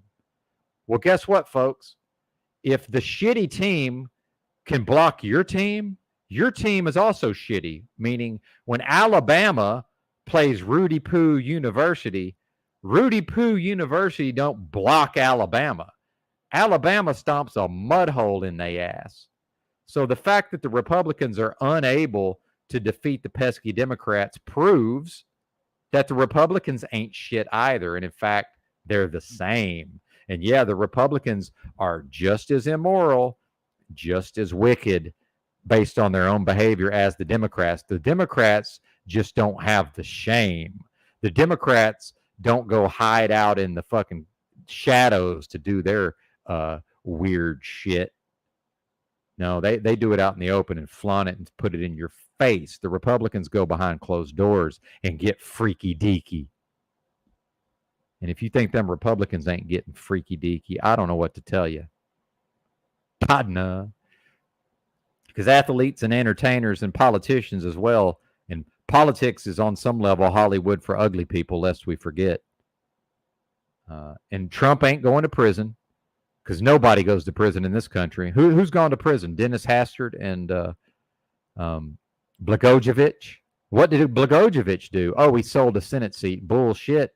He spoke out against Bank of America, and he said state of Illinois will no longer do business with Bank of America because Bank of America took the bailout funds and then invested in a Chinese bank. And Blagojevich did not know that he wasn't allowed to speak out against Bank of America. So the very month that Blagojevich spoke out against Bank of America, he was indicted for supposedly selling Obama's vacated Senate seat. And Blagojevich himself said, what's the problem? I didn't do anything wrong. And he didn't. Because based on politics, if he's the governor of Illinois and he gets to appoint whoever gets the Senate seat, of course he gets to exchange that for a favor. That's how politics works on both sides, by the way. That's not a Republican or a Democrat issue. Meanwhile, in the post-conspiracy realm, we're way beyond the left-right paradigm. We don't even talk in those terms. So, in fact, I am dumbing down my discourse specifically for you, Mr. Escobar. You're welcome to stick around.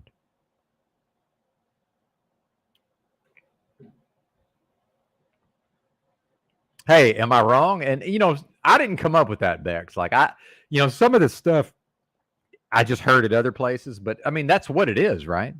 Isn't that what politics is? Is politics for ugly people? Because if they weren't ugly, they'd be in Hollywood, right? Goals for what? See, this is where, I love this kind of talk, Escobar, because I've done entire podcasts around the concept of goals.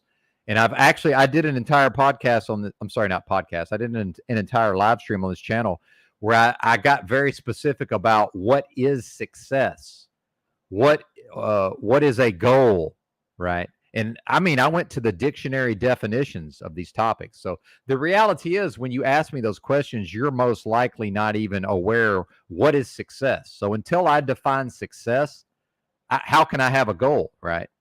If I don't know, so I have to define specific goals or goals. Then I have to define what is success. See, we just assume that we understand what success is. But do you really? I would say until you go and read the definition of the word success, we're now using a definition. We're using a concept in the English language. We may not even be talking about the same thing, because typically in America, when we talk about success, what we mean is money. We only measure in money in this country for the most part. So and that's why so many times people tell me to write a book. What they really mean is turn your life experience into a business so that we can measure it. And that's how we keep score in this country is we measure it in money, right? And he's probably talking to Truth or Cop, which I do understand. But the long-term audience knows that on some level, all comments are directed towards Benton, whether they are or not. I do interpret all of the comments as being directed at me while simultaneously understanding that the comment may not actually be for me, right? Yeah, post-conspiracy. And shout out to Drew World Order. Shout out to Toilet Bowl Earth. Shout out to EBT, because those were some of the, and shout out to Matt, Quantum of Conscience, in a way. Those were some of the seminal figures in pushing forward the very notion of post-conspiracy, which I myself had never even heard of until I became perhaps the number one fan of Chalk Body Outline channel and his backup channel, Get Chalked Up. And me and Mr. Drew, Chalk Body Outline, aka CBO, we've had a falling out. We no longer collaborate, but we've collaborated quite a lot in the past on content. And I still do have a high level of regard for Drew as a person, whether or not me and him can get along. That has nothing to do with it. Because I'm certainly quite difficult to get along with over time. And I'm sure both of us put up with a bunch of shenanigans on the part of the other one that we really didn't want to put up with. And then finally it all came to a boil, perhaps for the better. I don't know. Thank you, Miss Blanche. Her goal is to be worthy enough to make it to heaven. Probably already achieved that, but who knows? Indeed, Miss Blanche, thank you for participating in the thought experiment. By the way, did Yurt go live today? Did I completely miss a Yurt broadcast? That would be, and I didn't even mention him in the people who go live every day. What's wrong with me now?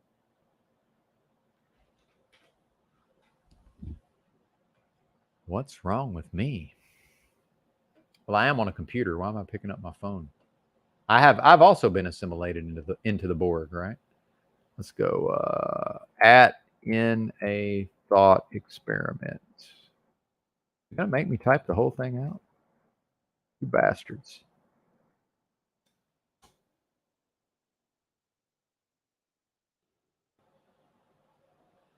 The man was not live today. Okay, good.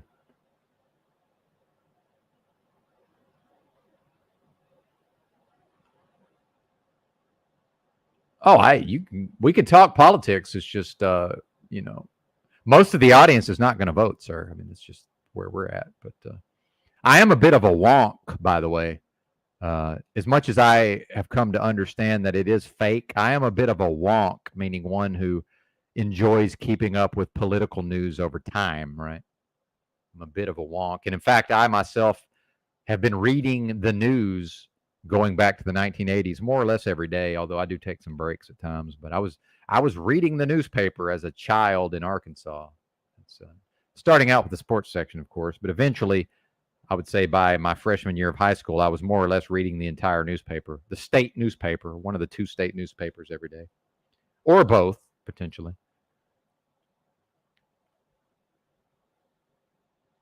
Not that makes me special, but I have been a bit of a news junkie historically. I've tapped out though, man. You know what finally tapped me out of the news cycle? The fucking Chinese balloons, man. Yeah, thanks, Robert. Appreciate you cruising by. And yeah, we'd like to have you up. And if there's ever any material you want to cover, I mean, just feel free to email me. My email is in the description of most of these videos. Dude, just shoot me an email anytime you're just like, hey, I'd like to come on and talk about whatever. I don't have a problem with it. In fact, I would like to get more of those emails. So yeah, man. Feel free to stay in touch, sir. Well, indeed, Smith, and that's where Mr. Benton, that's my beginning place for the Jesus stuff, but only in my own life. Is I view that as a worthy goal. The teachings of Christ as laid out in the Gospels in the Bible. But that's for me. I'm not able to force that upon another person as it was in some way forced upon me. That's if you ever want to know what Benton believes, that's more or less what I believe, right? At this time, anyway. But yeah, good to see you, Mr. Escobar. And we may play some of your content on the channel at some point too, if you're down for that. I do like to fill time on occasion by playing other people's content and then responding to it when my rambles aren't going so good. I try to do at least 3 hours a day.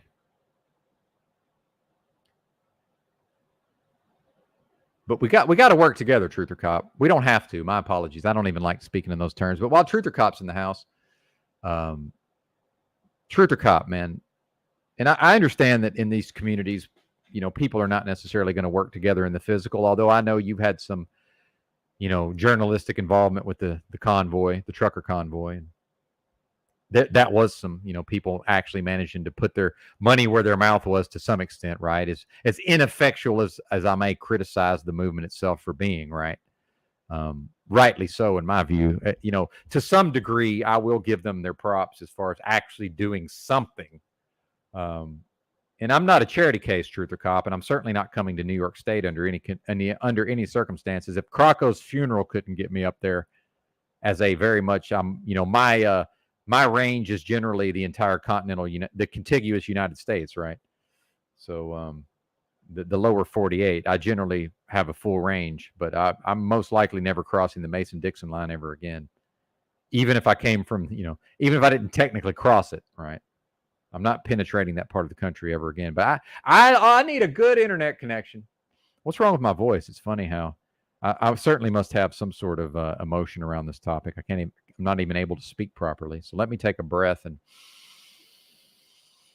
all I need, man, is a little fucking room somewhere and an internet connection and, electricity, whether it's solar or not. I need just enough juice, and I need heat in the fucking winter, whether that's, the barest of just a tiny little fucking shack.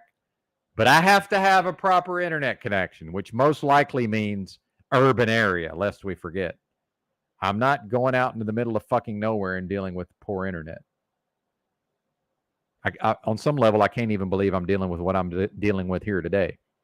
But will somebody please help us all out and find some whatever it is, just a room, some electricity, a chair and a table, right? Don't even need a bed. I sleep on the floor. I've not slept in the bed. Well, maybe once I've got THC'd out and fucking passed out in the bed, maybe. But can I pretty please with sugar on top? Or I'll just figure out how to scrape up $800 and I'll stay here. But meanwhile, I'll figure out how to get my own food and whatever else I need to survive. But good God, can I just do some live streams in my remaining time here in the realm? If that's okay. Thank you, Jackie. Much appreciated. Jackie sending the love. I feel the love, Jackie. I do feel the love and the healing on some level, I must say. Oh, you mean me, Truth or Cop? Or are you talking to somebody else? I don't know. Thanks, Miss Blanche. Thank you for being here. All right, where is this? Is this in New Jersey, Jeep Girl? What state are you on? And see, I hate to do this, but I have to be the only one in the space. That's what I left out. I don't need much, but I must be the only one in the space. That's I'm trying not to lay down too many, but yeah, I can't be in a camper with another person. But thank you for being willing to say that, New Jersey Jeep Girl. I certainly appreciate you being willing. I'm not picky, but I have to be picky on that. I have to be the only one in the space, even if it's a literally the size of a sleeper cab of a big rig, which is probably like 10 square feet. I'm not even kidding. Right. Yeah. And you don't have to say what state you're on, by the way, if you don't want to, Jeep Girl. All I'm saying is if it's in the Northeast, I'm probably not going. I used to love the Northeast, Truth or Cop. Here's what's funny, man. Before the fake pandemic, all I did for work was they ran me from Dallas, from the Metroplex to the Northeast, because those were the highest paying loads. And then they would run me either back to Dallas, or I might have to go from the Northeast to Atlanta, and then from Atlanta to Dallas. That's all I did, man, for my entire time with that company. Loved it, bro. Work nights. I was parked by noon almost every day up there in the Northeast, because it's damn near impossible to park a big rig past about 2 p.m. Almost impossible. So I loved it, man. But they showed themselves to be the authoritarian tyrants that they are in the Northeast, way more than other parts of the country, in my view. So yeah, most likely never coming back to a part of the country that I very much enjoyed delivering to, on a very regular basis in the past. Loved it.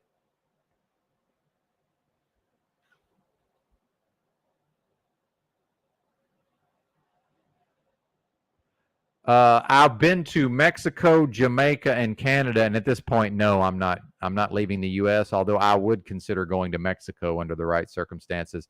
The fact that I don't have the brain to learn how to become fluent in Spanish, I just don't.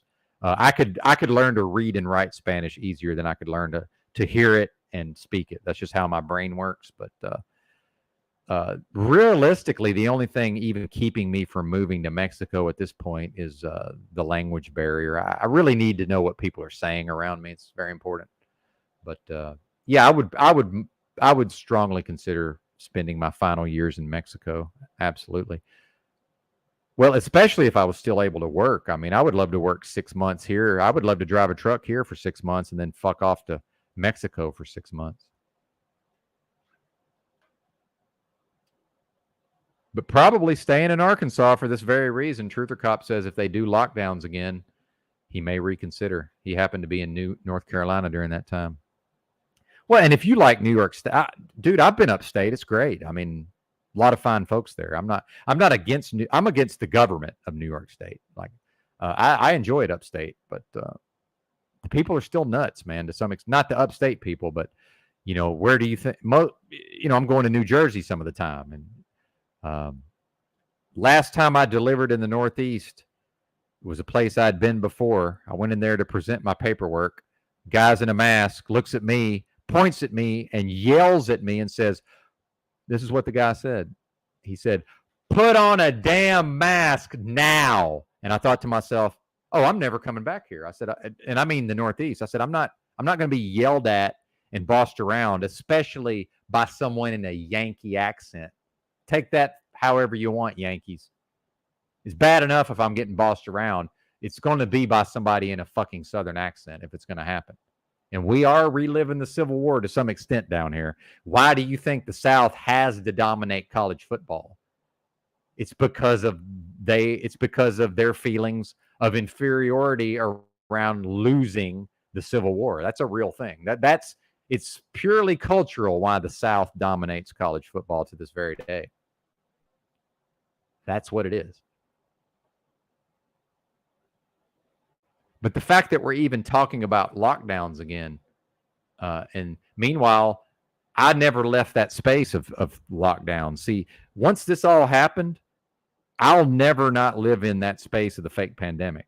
So whether or not it's actually being inflicted upon me in a given 24-hour period, my reality on some level is the fake pandemic and will never not be that, right? Yeah, that's not going to happen. That's probably true, Primal Jihad, to some extent. I'm not willing to say that it was all fake, but I would say much of what we've been told and what I've read in books about the Civil War certainly never happened. Oh, and this idea of my favorite, this person that I resonate with, Stonewall Jackson, who, if he was a real person, was most likely some version of an autistic person, right? Most likely. He was on the spectrum somewhere, surely. The idea that, he was this great military commander, but then just one day rides up on his horse and one of his own men mistakes him for the enemy and fucking shoots him, and then he dies a few days later. No. Zero. And meanwhile, he was probably the most famous person in the realm at that time, according to the official fiction. But then his own men can't fucking spot him riding up on a horse. Oh, we thought he was the enemy and just shot his ass. Bullshit. Oh, and then the idea of, hey, the Southerners just happened to drop a letter in an envelope somewhere and it got discovered. And hey, look, the entire fucking war plan right here on a piece of paper. Bullshit. Never happened. But yeah, go Hogs, indeed. But yeah, unfortunately, the Razorbacks will never win the SEC title in football, and I mean ever. Meanwhile, and I'm not going. People hate when I go sports, so I'm going there and I'm getting off of it. I promise you. But we won the conference our last 2 years in the old Southwest Conference, which was all Texas teams, Longhorns, Aggies, all of them. It was all the Texas teams and us. We won the conference the last 2 years of the conference. Then it broke up. We left for the SEC. Conference broke up 4 years later. So Arkansas kicked off the conference realignment. Shout out to Frank Broyles, who was a genius on some level. However, They're never going to win the SEC. The closest we got was we were beating SEC. Right? The Razorbacks were beating Florida in the SEC championship game. Urban Meyer fakes a punt out of his own end zone, and Arkansas will never win an SEC championship in football. Never going to happen. Oh, well, such is life. Better than being relegated to one of these bullshit conferences. But meanwhile, all sports is fake, and I can't even watch my Razorbacks anymore. See how much of this realm has been ruined by my engagement with the post-conspiracy community, in combination with my need to face the reality as directly as possible. Fascinating dynamics. I've met Frank Broyles, by the way, Miss Blanche. In fact, my famous grandfather introduced me personally to Frank Broyles, and we shook hands. I believe my father was there. I was a young lad, and to this day, the assistant, the award, the national award for top assistant coach goes to. It's called the Frank Broyles Award. And then I can get into the tie-ins with my famous grandfather, and then Bear Bryant being from the same part of Arkansas, and all. It's just, I've talked about it before. It gets boring, so we're off to sports talk. Thank y'all for humoring me. Much appreciated. Final thought: I was a freshman at the university in 93, 94 when the Razorbacks won the national championship in basketball. That was perhaps the greatest year of my life, and it had a lot to do with sports. Yeah. Oh, sports are definitely fake, sir. I still keep up to some extent. I'm just no longer. I haven't been able to watch the games. I do keep up to some extent. I will recommend a channel called Matt Be Great. That's where I get he's a young fella. That's where I get my college football news from. He's a young Alabama fan in his 20s, making his living, by the way, doing prepared videos on YouTube. Shout out to him. Just bought a new house, presumably in Tuscaloosa. Tuscaloosa is kind of an interesting town, by the way, especially as more and more people are moving to the so-called Sun Belt states. Tuscaloosa is an interesting town, I must say. Underrated downtown area. Very underrated. And it's one of the reasons why I buck when they try to call Fayetteville like the best small town in America or whatever. It's like, man, and then I remember the Alabama fans coming to Fayetteville and walking around going, how is this the best town? And I see why they think that, because like Tuscaloosa is better for sure in some ways. These fucking SEC, these podunk SEC college towns, right? Oh, awesome, Miss Blanche. 81, wow. I found a YouTube video. It was like somebody did, a high 8 recording or whatever, some old film recording from Fayetteville, I think in the 70s, but it was a much different place. Even when I arrived in the early 90s, it was much, much different than it is now, clearly. I don't like Northwest Arkansas. I lived up there for about 10 years. My second wife is from Bentonville. Not a fan overall, I have to say. I'm in Fort Smith. I prefer Fort Smith. I'd rather be in the River Valley. But I used to like it up there. I soured on it. Yeah, but remember, Swim, especially on the conservative side, the normie is now a baby truther, so they're all kind of that way nowadays, right? Later, Jackie, thanks for swinging through. Crumley also used to be a football fan. Well, and especially being from the South, it's like the biggest thing there is. Yeah, the atmosphere and fun of a game in Knoxville. Yeah, man. And you may remember in '98, Arkansas Razorbacks came to Knoxville, and for some reason our quarterback managed to fumble. Otherwise, we were going to be ranked number 1. And I think Tennessee won the national championship that year. Again, it's all rigged, as we see. And I was there in '99 in Fayetteville when they beat Tennessee, avenged the loss, and tore down the goalposts and carried them down Dixon Street. I was there for that.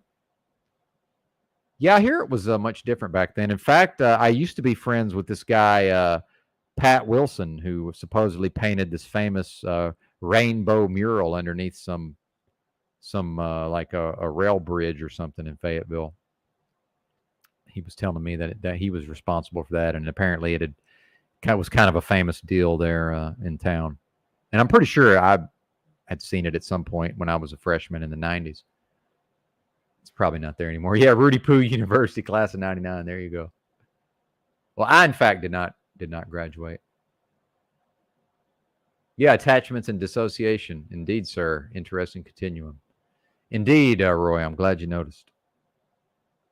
Not necessarily my intention, but I'm glad you picked up on that. I'm gonna go ahead and shut down some of these windows. As good as Linux is, it is probably time to reinstall the operating system. It's probably time to do a refresh.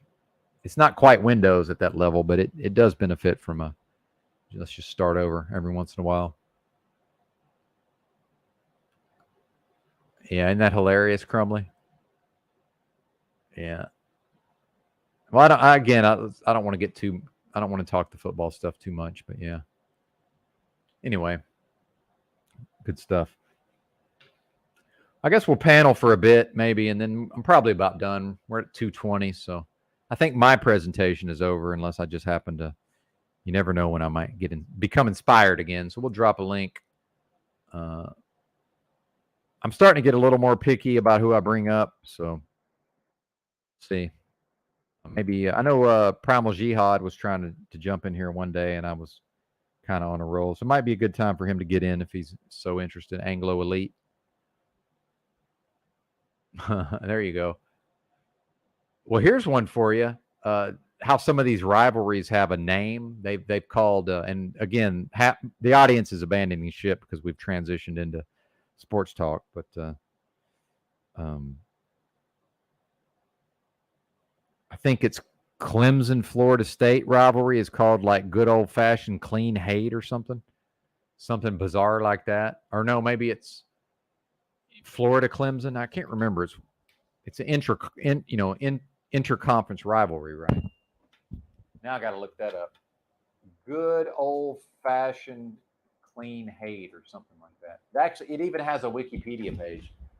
Let's see if I can get off of the Georgia Tech, I think. Georgia Tech. Yeah. Clean old-fashioned hate, they call it. I mean, that's how you know it's serious, right? Is when the fucking rivalries have their own name and Wikipedia pages. Clean old-fashioned hate is the name given to the Georgia Tech football rivalry. It is an American college rivalry between the Georgia Bulldogs and the Georgia Tech Yellow Jackets. They've been heated rivals since 1893. Okay. There you go, Blanche. It does interest me, though, when sometimes the ladies try to pretend to be football fans. I've never, ever in my life spoke with a woman, and although I'm sure there's some out there, I've never personally spoken with a woman who knew the first fucking thing about football. But they do like to LARP as football fans sometimes.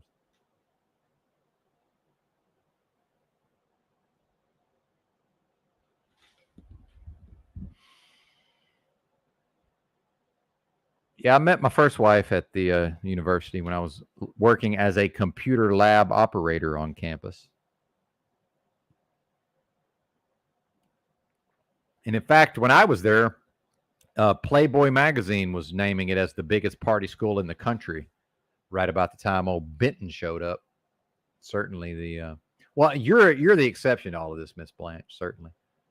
But just the fact that you're here, right? You're already a member of a self-selecting group on some level. Certainly. But yeah, we'll probably wrap up certainly by noon. You never know when the panels might become lit, right? Yeah.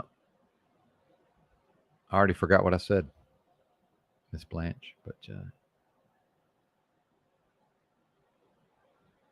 when's that Bikes, Blues, and Barbecue? That's coming up, I think, in September, maybe.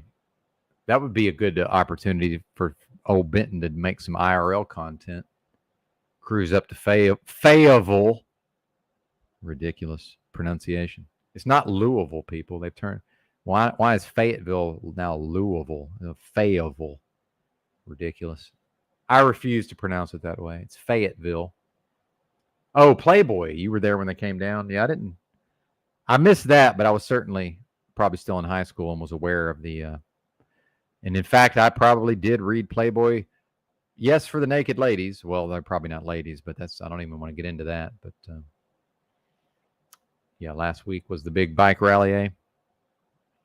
I certainly read the articles to some extent in Playboy magazine, believe it or not. And in fact, I did also go to Hooters for the hot wings in Fayetteville, where the Hooters, by the way, Miss Blanche may know this, the Hooters in Fayetteville is closed to this day because they overserved a person who then attempted to walk, across many lanes of a main thoroughfare going through the area and was struck and killed. And the city said, okay, no more Hooters, and has never reopened. Fayetteville, yeah. Fayetteville. Ridiculous. It's Fayetteville. Bunch of bozos. And now, Miss Blanche, I saw that they're doing this some sort of event up in Bentonville around eating Rocky Mountain oysters or testicles. They're calling it Testicle Fest or something. And I said, that doesn't sound like Arkansas. What the fuck is this? I looked it up, and it's some kind of, it's festivals, but it has nothing to do with Arkansas or this. It's not something. Arkansans aren't, are generally guarded to the point where they're not going to be having testicle festivals. It's a little too much repression in the culture. So I said, oh, this is a bunch of people who ain't from here, which is fine. I don't mind if people are not from here, right? It's a bunch of those people that are these high-tech jobs up in highfalutin jobs up in Northwest Arkansas having a testicle fest. Yeah, that is not Southern. That is not Arkansans coming up with that, I can assure you. Yeah, Test Fest sounds hot. Indeed, maybe I'll go to that too. Yeah, Highway 71. That's right. North College. Headed into Springdale.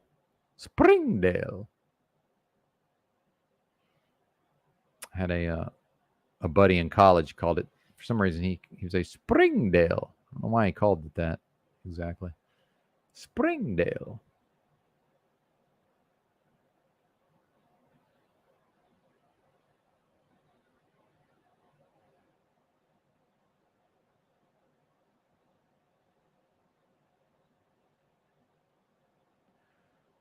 Well, I'm about out of steam here.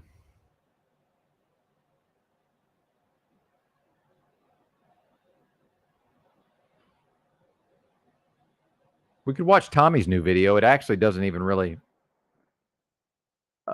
it doesn't portray Paul negatively, at least in my view. There you go. Thank you. Yes, it's just not a thing here. Even the word testicle would spoken in mixed company. It's just it's just not a thing here, man.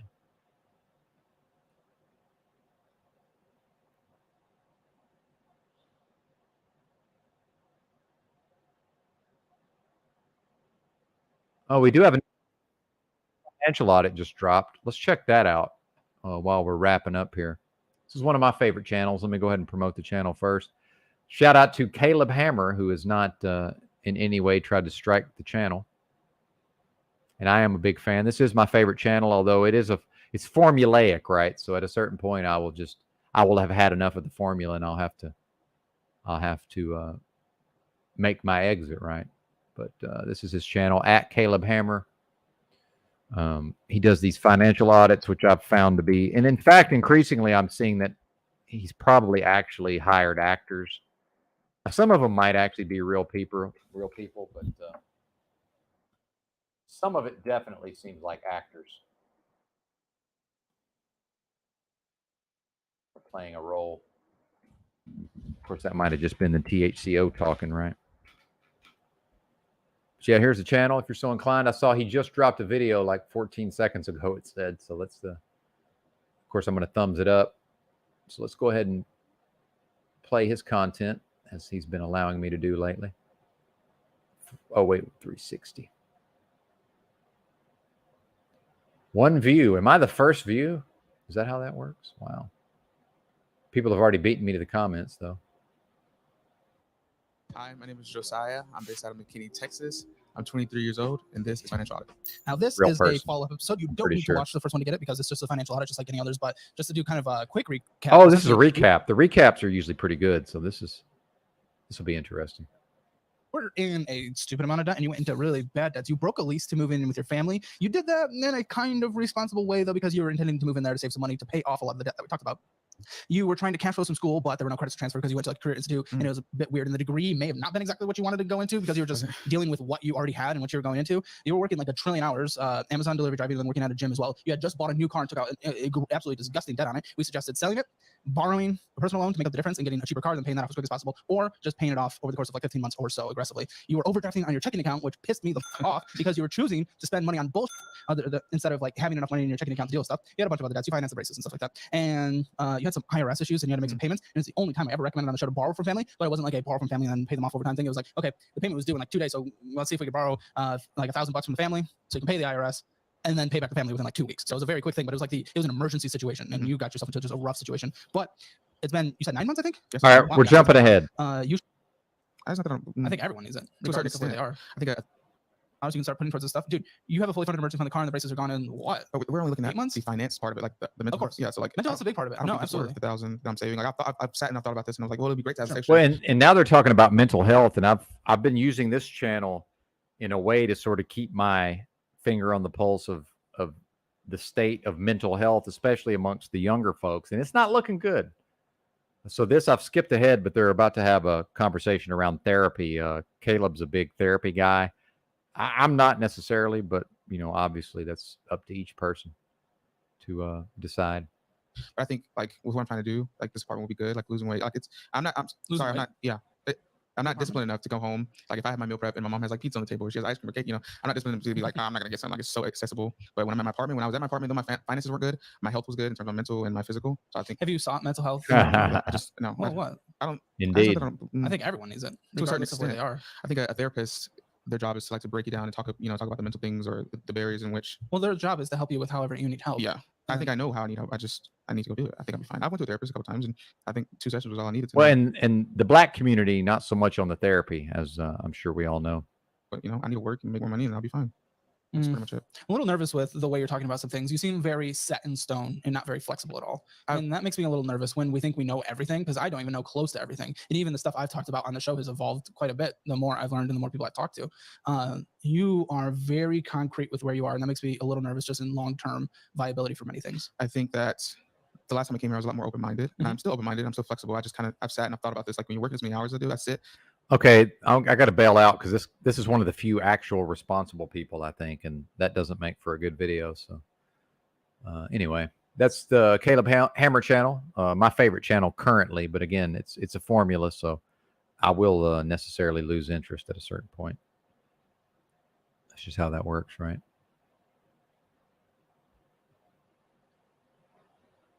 Let me find the website for this Testicle Fest. I'm kind of interested in this.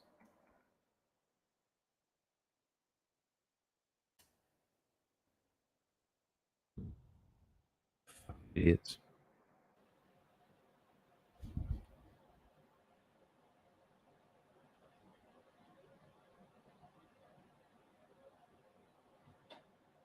Bentonville Testicle Festival. Testy Fest. Oh, at the airport. Oh, Airport Boulevard. Where? Oh, the fairgrounds. Benton County Fairgrounds. Benton County Fairgrounds. I kind of have to go to this now, right? $29. I guess, I don't know. I guess I'm going to pay to get into this thing. Come join us for a wild and unique experience at the Testicle Festival in Bentonville, Arkansas. Indulge in the delicacy of bull testicles served up all weekend long, alongside a variety of food and drink options. Enjoy live entertainment and music throughout the festival, and participate in our adult-only contest for a chance to win cash prizes. This sounds like the least Arkansas thing I've ever heard of, honestly. I mean, Northwest Arkansas, it's not even really Arkansas at this point, I have to say. The festival opens to campers on Thursday, August 23rd. Wait. What's today? Oh, that's today. Holy shit. And to general admission on Friday. Oh, who wrote this? There's typos in this. Please note that the testicle fest. Oh, this is some version of a.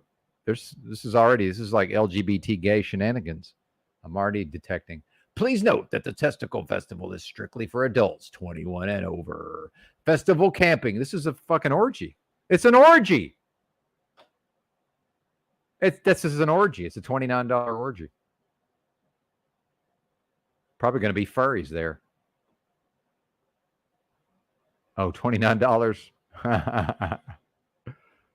Oh my God. What a nightmare. What a friggin' nightmare.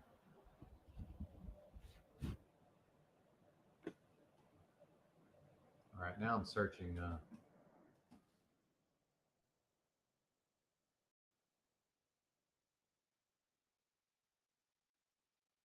So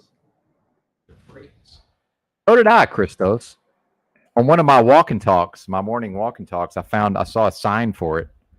And I was like, what the fuck is this?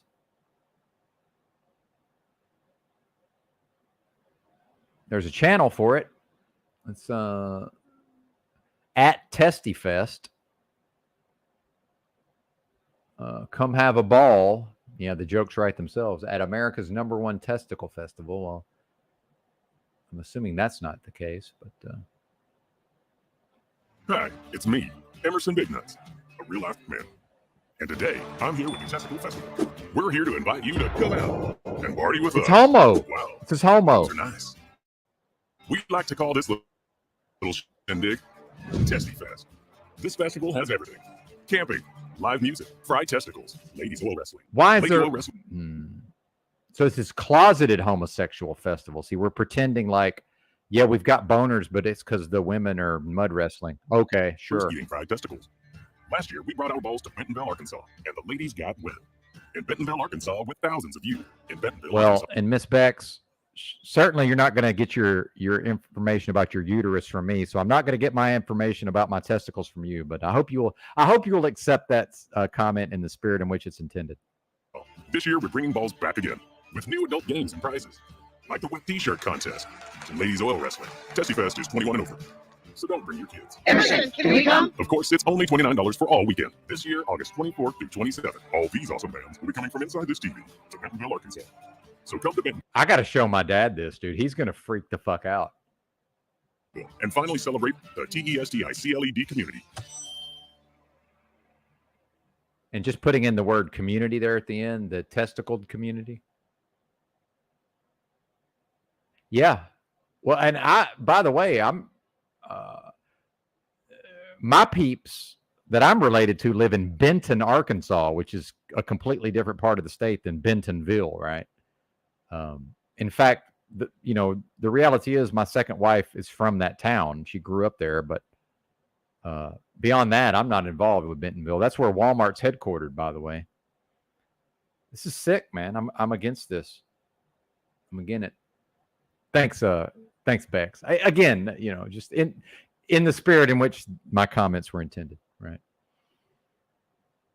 Holy cows. Yeah. And if y'all know anything about Arkansas, like I say, man, culturally, this is very much, this is not the thing, man. And Northwest Arkansas may as well just be a completely different part of the state. Because, by the way, like where my mom lives, Baxter County, yeah, it's in the north central part of the state. They're not getting down like this. There's no fucking way. Oh, it is. Yeah, yes. Could not agree more, sir. Benton, Arkansas is indeed a dump. And in fact, my family that lives there is the speaking on tongues, snake handling types, down by the shacks where the satellite dishes grow. I think that was the title of a Judy Bats album at a certain point. Shout out to the Judy Bats. It's got to be a person or two. Where's Ginger Ridge, by the way? I know Ginger Ridge knows the motherfucking Judy Bats, but yeah, I've got my family down there. It's like a fallen down trailer or shack that they live in, but then like a car out front that's definitely worth more than the shack, right? Some halfway decent vehicle out front, and then usually with one of the gigantic satellite dishes in the yard, which apparently are still functional, although I haven't looked into that lately. It's getting nuts out here, EBT. Indeed, sir. Good to see you. I was thinking about you yesterday. I was like, EBT must be busy. Like he's actually having to earn his keep over there probably because I hadn't seen you in the chat, so I figured you were probably busy. Oh, good. Ginger listening in the background. Fantastic. Yeah, I forget some folks actually have shit to do every day. I'm the one blessed enough, at least for the time being, to just sit here on my ass and address you fine folks without having to worry, at least temporarily, about my budget and fiat, right? He stealthily tries to blame Missouri. I like that. Yeah. That's funny. Well, I'm from Pine Bluff, Miss Blanche, and in my time, Pine Bluff was even worse than Little Rock, but apparently those days are over, although my dad's telling me the murders are ramping up in Pine Bluff again, because that's also where my father grew up, in Pine Bluff, Arkansas. Oh, the batteries are dying.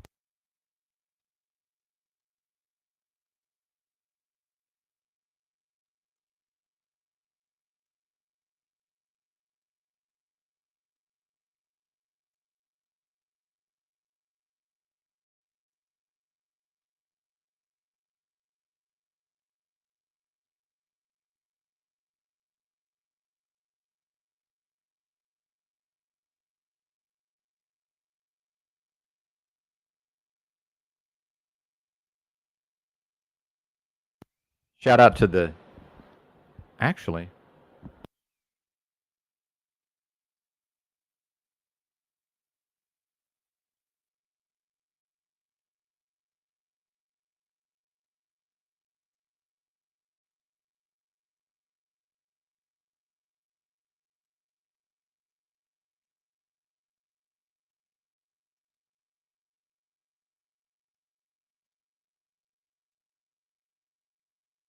What about now?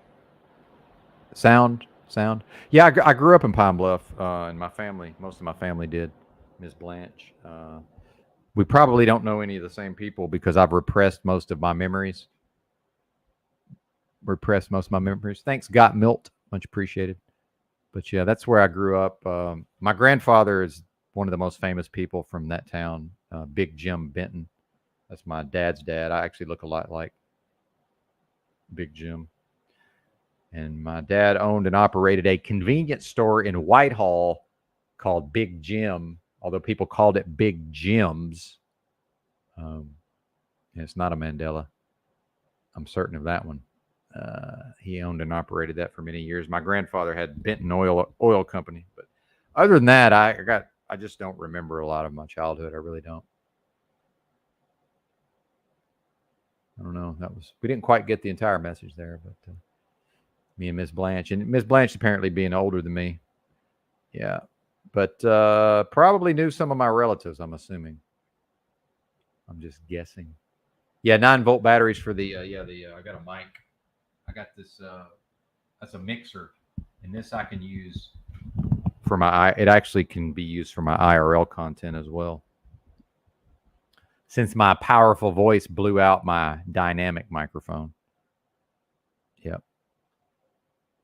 Yeah, Sterling. I need to go check that out. Actually, you've said that a few times, and I haven't actually seen that for myself. So it's not that I don't believe you. I just haven't gone and seen it for myself. So I need to do that, right?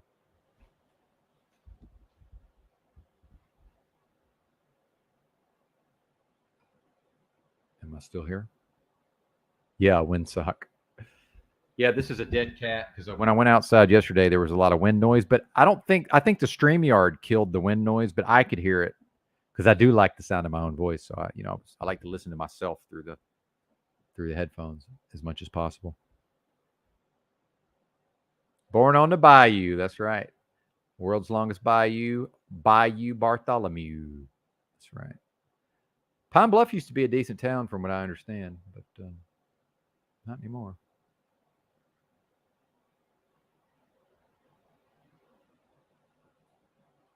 Well, here's another promo for the Testicle Festival. This may be about all I can take of this.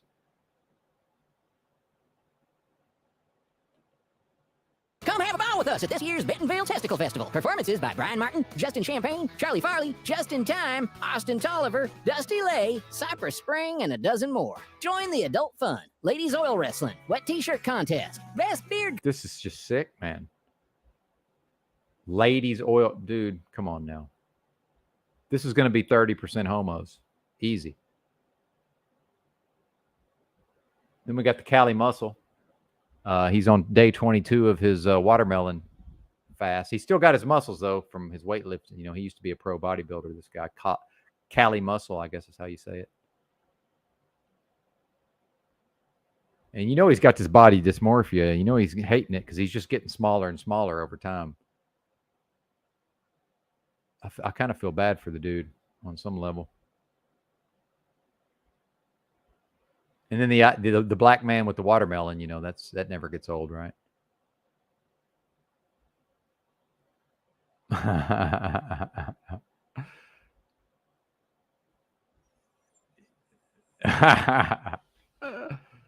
Oh. You still making babies out there, EBT? None of my business, I suppose. Okay, let's do this search again. Wet t-shirt contest. Oh, they did this so apparently this has been going on for a while. Well, and look at the video link, 322, of course. How could it not be a 322 link? Oh my God, this is what a fucking nightmare. Hot Nikki, ladies and gentlemen. Let's give her a round of applause and let's get Sean up here and get this girl all sorts of wet. You've got 30 seconds here. Exactly 30 seconds. Oh, and they're out already. Okay. That didn't take long at all, no. Remember, your Nudity on stream, apparently. Let's not watch any more of that. I didn't realize it was how's that a wet t-shirt contest if the tits are out? I don't get it. I don't get it. Anyway, enough of that. What a bunch of morons. Society has collapsed. It's a wrap. Hard hat will be there indeed. I spotted that one pretty quick. The old gaydar is it's working. I spotted that one pretty quick. GMO watermelon fried tofurkey drums. I love it, Gary Baxter. I love that. I do want to go check out some Steel Toe. You guys ever watch Steel Toe? I get it. I can't say a specific building because I used to watch this show a lot. I would never. I love a scooter. Yeah, how fucking dare you put me in that pinch. position? But yeah, I just the thing that makes me like, I'm glad this guy's getting that good gig because I feel like that dude got really badly railroaded. Because yeah, he owns Taylor Swift's music. He's under no obligation to give it back to her. Yeah, that is kind of shitty. Like just Megamind. Young Megamind chick, indeed. like, Yeah, shout out to Mike David amongst others. Planes like, yeah, you won't give me my music. Wah. Right. Like now Scooter Braun's this bad evil guy. The title of their video here is Masks Are Back, or Lockdowns Next. 303 watching, by the way. Interesting. 303 in the live. Shut the fuck up, or I swear to God, I'll set your house on. There we go. I'm better now. So, no, I watched every morning for a while when I was truck driving, and no, I'm out of the loop on some of this stuff. I'm not up to date on my lore swim, but yeah, pretty decent show. I recommend it. I like it. I got upset at the computer for a little bit for playing. Apparently, they're going pretty hard on Rumble, so the YouTube audience used to be closer to 600 in the lives, but I think they're splitting between YouTube and Rumble now, I believe. Actually, like whether I'm sitting next to you or just listening to you do a show, and something's playing and you just the initial shut the fuck up, like that like makes my morning. Hulkamash Baby becoming a member for 14 months says, I've never seen someone take dick as badly as Mia Khalifa. Oh my God, thank you. What's up, Gray Eagle? When you were talking about him, I didn't want to out myself, but like everyone's probably checked her out. I've never watched her work. I don't like her work. I think I'm going to go back and see if they actually talked about the masks. Wade, Philip Whalen, and Askren, Woodley. MMA talk. Country music song. We'll check it out. I'll give it a listen. We'll check it out a little bit later. No. Is that Oliver Anthony Bozo? I guess when they're talking about that's checking out a song. Come on, internet. You can do it. Like a moment where you went to bed and you're like, you know, I could die in my sleep. Where's the mask talk? Right. And you told me, and I'm like, you could have just gone to bed. Oh, anyway. But Rumble lets you type the small hat word that YouTube hates. Okay, there you go. Yeah, that's pretty much all you need to know about that, right? Anybody else live? If Mad Mystic did not play all the copyrighted music, I would restream some of that stuff. That seems interesting, whatever she's up to, right? Oh, what is fascism? Interesting.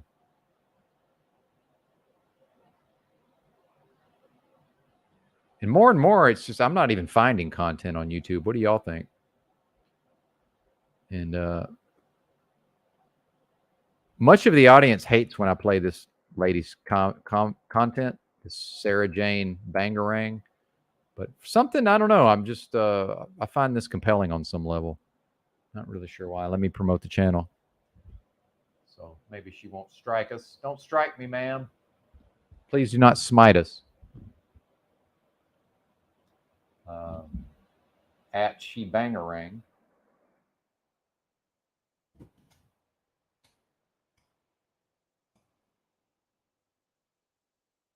Can't spell.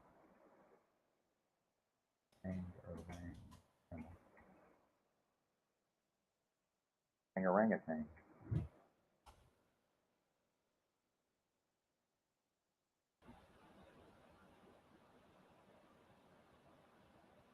Some of her lives can be kind of interesting. Her live streams.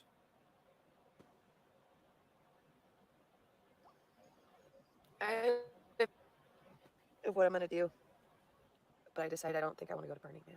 Not going to Burning Man, eh? I don't think I want a stranger to watch my dogs. Yeah, it's always about the dogs somehow. I don't think I want to go to an Most event important where thing in everybody had life. to pay for a good time when you could literally go have these experiences for free. It's weird. Does anyone want to hang out? Sure. I'll give you a Burning Man experience. The sun's about to come up. Good morning, Marky, Dennis, More truck drivers in the house. Shelly, dumpster fire. Oh, no live chat. Oh, No it's live really chat beautiful replay, here. ma'am. I woke up What's up with that? to see if I could capture the sunrise this morning. Or maybe I should turn the camera around. Maybe I should get out of the van. A little, well, anyway. She takes a minute to warm up, so we might have to. No. I don't really like. Salton Sea, where is this? Where are you, ma'am? Be too hot out there, Wow, though. it is really pretty out here. Where are you? I don't even know where I don't she really is. like things that cost too much money. Me neither. Because I feel like people should be able to have fun, regardless. How do you know all these people? Are you talking about Megamind admits to herpes? I do remember really some fun herp talk. You know, people. That's who you mean. Should. Thanks.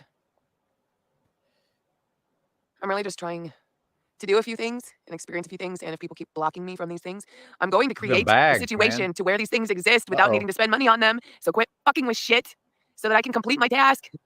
Well, a little angry there, ma'am. Tear this whole system down. Watch. Oh, you're going to tear the system down. See, now we're going. Anyways, you can see the sunset. Now we're going megalomania temporarily. No, you're not going to tear the system down. It's not a thing that can be done, ma'am. Right. Sorry about your luck. I've been to Slabs many times, if that helps you. If you ever see this, if YouTube gives you a notification that I'm using your content, not that changes anything, but, you know. You guys. I don't want to move anymore. There you go. I'm pretty much over it. I want to have a place that I start setting up and building. I'm over it. I'm over moving. I'm over the whole thing. I want consistency. I want to grow a garden. Can't grow a garden in a fucking windshield. Everything dies. I tried. Yeah, man. These living in vehicles, not all it's cracked up to be. I mean sunrise. I can assure you. And I'm grumpy this morning. I'm Morse code. Oh, Burning Man. Yeah, Burning Man. I've been in Slabs at times. It pretty much becomes what Burning Man seems like it would be, right? Like it just sort of is that at certain points on a more limited basis. This is a nice wherever she is here. I don't know where that is. Okay. Yeah, megalomania, indeed. I got a little smattering of the megalomania myself. Just a little bit, though. Can't stop yelling and feeling grumpy. Well, she's going through something, obviously, but I don't know, Gary. Thankfully, I'm not tall, but I'm also not short. Thank God. Anyway, if y'all are into this, I'll probably watch this. Well, I probably won't, but I don't know. I just find her videos interesting. Plus, on some level. Why would I want to compete? Why would I want to compete with somebody that can just go on to a computer and jerk off? Like literally, you guys. Like what hang on. What are we talking about? An OnlyFans? What is she talking about? Wow.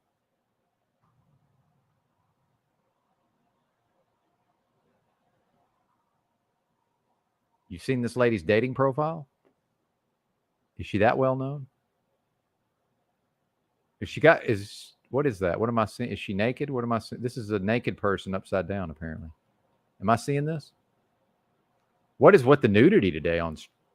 Oh, okay, that's her back. Oh, she was using the restroom. Fantastic. Channel's going to end before it ever began. What?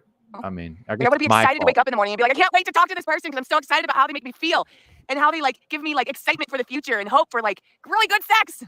Oh, this is the why can't I have a man lament, right? Let me go back just a little bit. I want to hear how she starts this. No, you can't have a man because society no longer produces men, lady. So it's a wrap.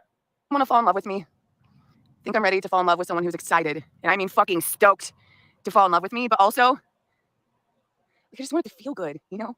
Like I want to be excited to wake up in the morning and be like, yeah, love is a drug, of course. Why not? I can't wait to talk to this person because I'm so excited about how they make me feel and how they like. I mean, by the way, who wouldn't sign up for this level of energy? And yeah, this is sped up, so it makes it seem a little more aggressive than it otherwise would. But yeah, I mean, I'm surprised there's not a line of fellas waiting to sign up for this. Give me like excitement. Well, by the way, I mean, she could have a man, of course, or a male. The future and hope for like really good sex.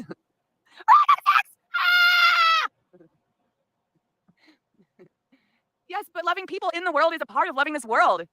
I know, Brenda, I'm about to go back to Slabs. I'm going to get a trailer and just go out there and write, hey, you just twisted my wrist, dude. Back off. One of my pet peeves is when I'm leaning on my legs like this. And well, I mean, and at the risk of, at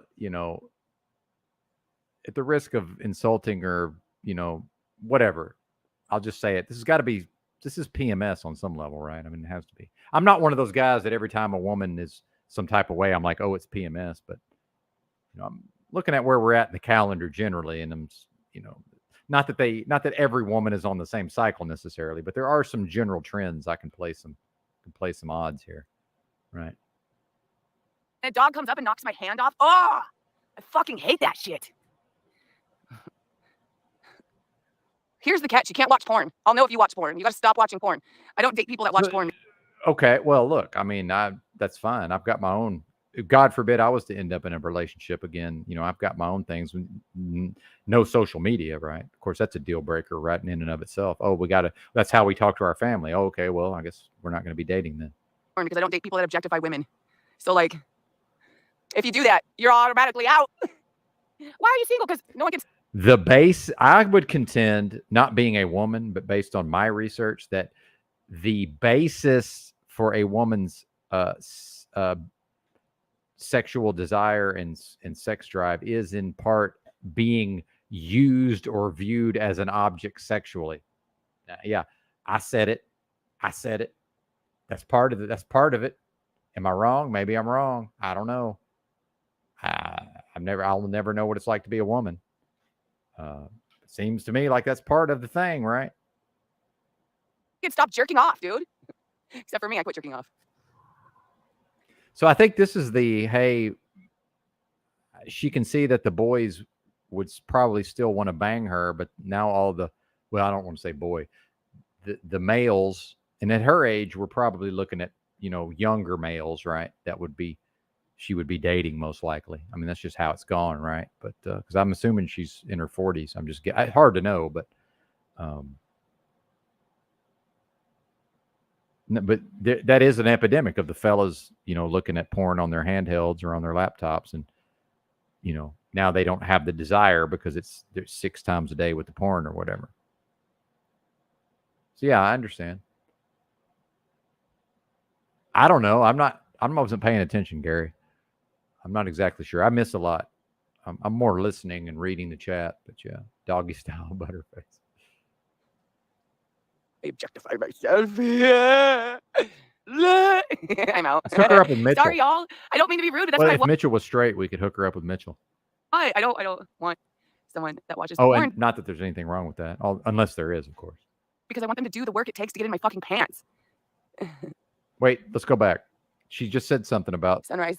Beautiful sunrise. She said something about the work required to get in my pants. Really, what she means is to be in a relationship with me. Because just imagine what sort of deviant sexual behavior this person has been up to with people she probably doesn't even know what their name is.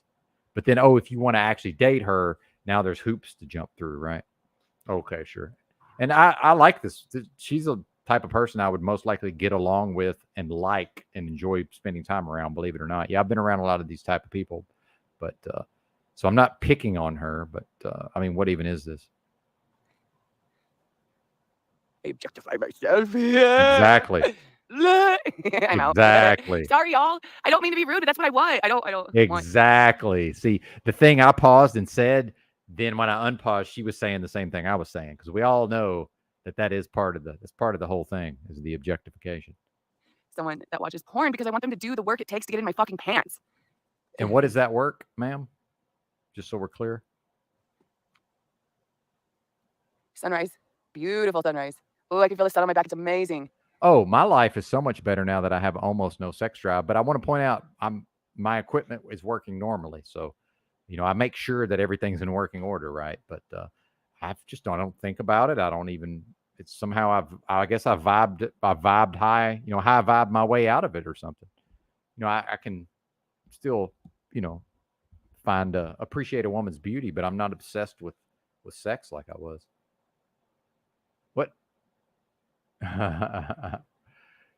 Yeah, probably not much. And I feel a little sorry for her, because I'm sure she regularly meets males that she vibes with and is attracted to, but and then probably tries to date. But it's just the way society is now. It's not even really a thing that can happen for the most part, right? Oh, I'm sure that's true. Yeah, there you go, Christos, monk mode. I went to a monastery in Georgia at one point. That's an interesting story. Something of an interesting story I may tell one day. Not yet, though. Not yet.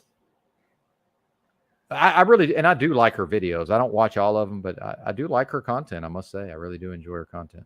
So this is not, I'm not playing this to bash her. Plus, why would I want to compete? Why would I want to compete with somebody that can just go on to a computer and jerk off?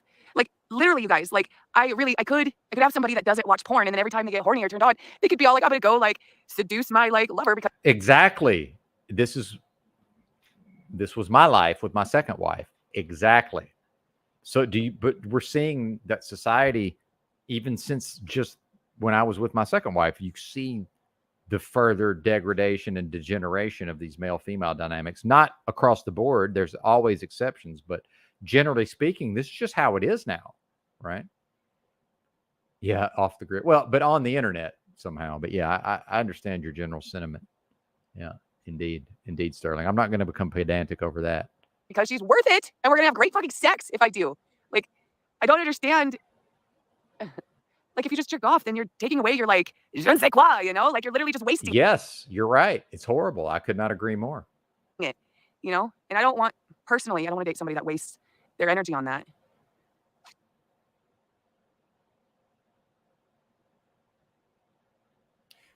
Well, and this is probably lack of drugs, what we're experiencing here. But yeah, you're right, Roy. But the thing is, and look, I understand she's living a certain lifestyle. She's comfortable with how she looks. I'm this way to some extent, especially when I was living out of a backpack traveling the country. So I relate. I understand the dynamic, but her talking about dating when her face looks like this, as far as the bags under her eyes and the way she's living, that's like me talking about dating women, but I'm broke and don't have a job. I mean, it's the same fucking thing. And this shows you how some of these women just feel like they're entitled to dick on some level. But, and I understand that she's in a subculture that claims to not be that into the physical appearance, but it's still a thing, So presumably if I was trying to attract a mate, I would need to sort of improve my financial situation, at least to some extent, right? Same thing with her. might want to address whatever's going on with the bags under the eyes before we go into the metaverse and start talking about why we can't attract a partner. If you read like books on Tao and sexuality and stuff, like, oh, it all makes sense. And yes, I've read those books, ma'am, and I'm probably somewhere near your age. Meanwhile, we both know you know, she's not interested and I'm not interested, but if we were, it's still not workable based on how society has become. It's a bridge too far. Sense. You're not supposed to get rid of it like that. So I'm not trying to be mean. I'm just trying to say that's I'm what not I trying want. to be mean either, ma'am. That's what I want. Like, I get it. This is a big part of what I talk about on this channel, even though I don't know that it gets connected to people like this. This is the society's collapsed. There was a time when she could find some other freak, and I don't use freak as a pejorative. I'm an oddball myself, but there was a time when a freak could always find another freak and have a relationship. You know, when even the freaks can't figure it out. You know, what are we talking about here? Well, and I don't want to pick too much on the presentment. I've never dated a chick with dreadlocks, but they're actually not as gross as they may otherwise seem. But anyway, I digress. I don't know what's so confusing about that. I don't think they do, Sterling. I think that tends to just work itself out. And hair doesn't really need to be washed like people think. And remember, there was that song this was like 20 years ago now, but there was some famous pop song, and it in the video they played some old clips of, you know, make sure to wash your hair at least once every 2 weeks. And that was for the girls who might want to date a boy. They said, make sure you wash your hair at least once every 2 weeks. This idea of washing one's hair on a daily basis, that's a relatively new thing. I don't know if y'all realize that. It doesn't lose their power. It's actually better to not wash the hair every day. Like, do you understand the things we could manifest together? I've stayed celibate for you. I'm not sure I believe that, ma'am, but maybe you have involuntarily, perhaps. And, you know, I don't even want to say it. I'm not even going to say it.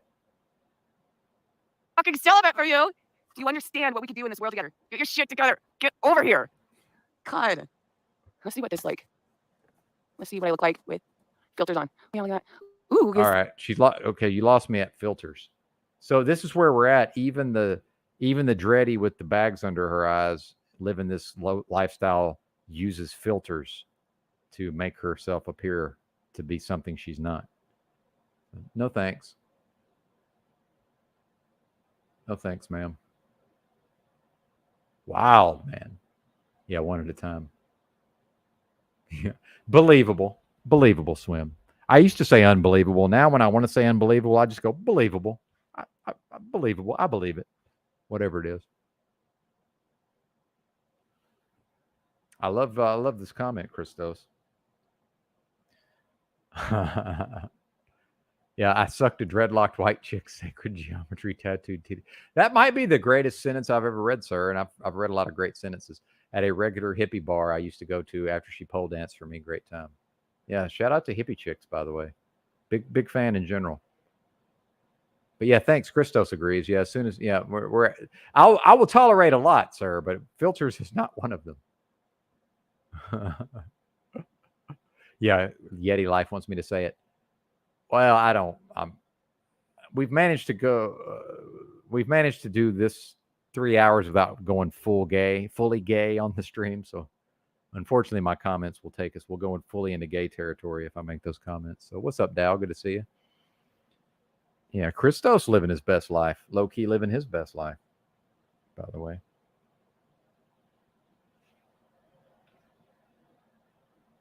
Yep, go Christos. Much respect. Yeah, daily washing was marketing propaganda. Indeed, sir, indeed. And I learned this living out of a backpack and, you know, living in the streets, is that there were times back where I wanted to shower. So at first, you know, I was used to daily showers, so I might go a week without showering and now I feel gross or whatever. Meanwhile, I shower maybe 3 times a month. I don't feel gross. But people go, ew, gross. Okay, that's fine. I mean, if that's somebody's reaction, that's their reaction. But the reality is, what I learned is that, so I smelled a certain so let's say my 0 to 10 smell was about a 4, right? As far as my funk factor. So then if I took a shower and used chemical soap and chemical deodorant for 24 hours, I would be at a 0 or a 1. But then once that 24 hours passed, what was a 4 turns into an 8 or a 9. The chemical soap and the chemical deodorant made me smell worse than I would have smelled if I had not ever taken a shower. So then I figured it out. I was like, oh, this stuff is designed to make the person continue to use it on a 24-hour cycle. It's literally designed for that. Yeah, hand out terp. Speaking of which, I think it's synthetic cannabinoid time. Did OTW ever go live? I got so lost in my own sauce. And my new thing is I don't even worry about, and I don't worry in the first place, but I don't even concern myself with what Paul may be doing until at least noon. I do like to. I know a lot of the folks here end up over there, so I like to wrap up to let everybody, myself included. So I haven't been around his channel as much lately as I usually am, but oh, wait a minute, proper instruction. We're going to watch Tommy's video, and then I distracted myself again. Dab time. Yeah, we're damn near there, sir. You know me well, Gary. We're almost there. We're almost there. THC. Oh, yeah. Indeed. About diesel smoke. No, I am not, but I would like to be in. I do miss the diesel smoke to some extent.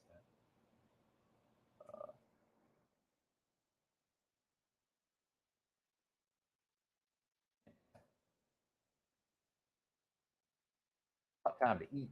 Also, I'm getting a little hungry. As much as I don't have a appetite much of the time, my body at least knows it's just about time to eat. I try not to recommend anything, Yeti Life.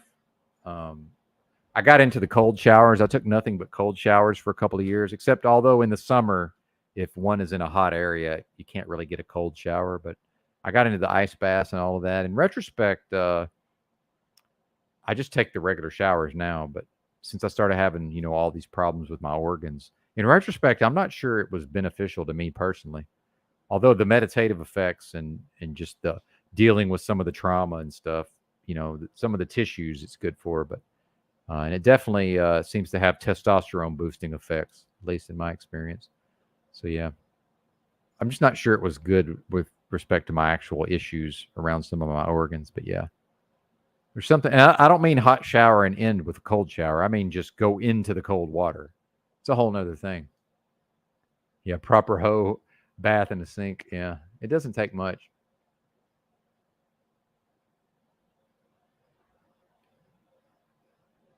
But anyway, I like to sort of keep my eye on. He's been going later lately, so Mr. Unslaved anyway. But that's his channel. Did I ever drop his link? Yes, I did. So we have that. Well, can y'all think of anything else I need to address before we get out of here? I think I'm about done for the day, at least for now. At least till I figure out how to secure proper internet.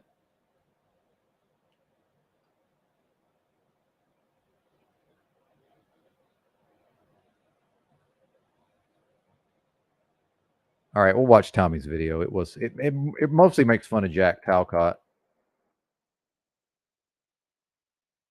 Oh.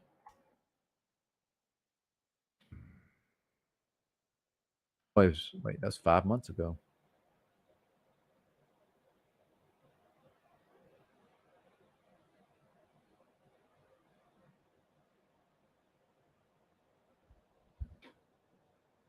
Welcome, Paul. How you doing, brother?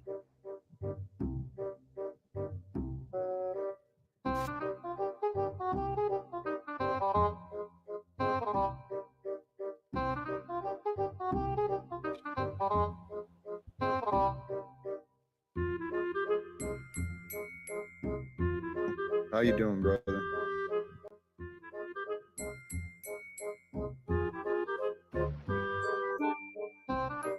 How you doing, brother?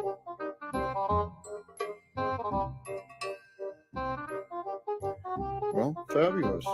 You're welcome to join and fire when ready, Paul. Christos. I can pause it. Simply ask that we show each other respect. Very challenging. Well, it doesn't have to be.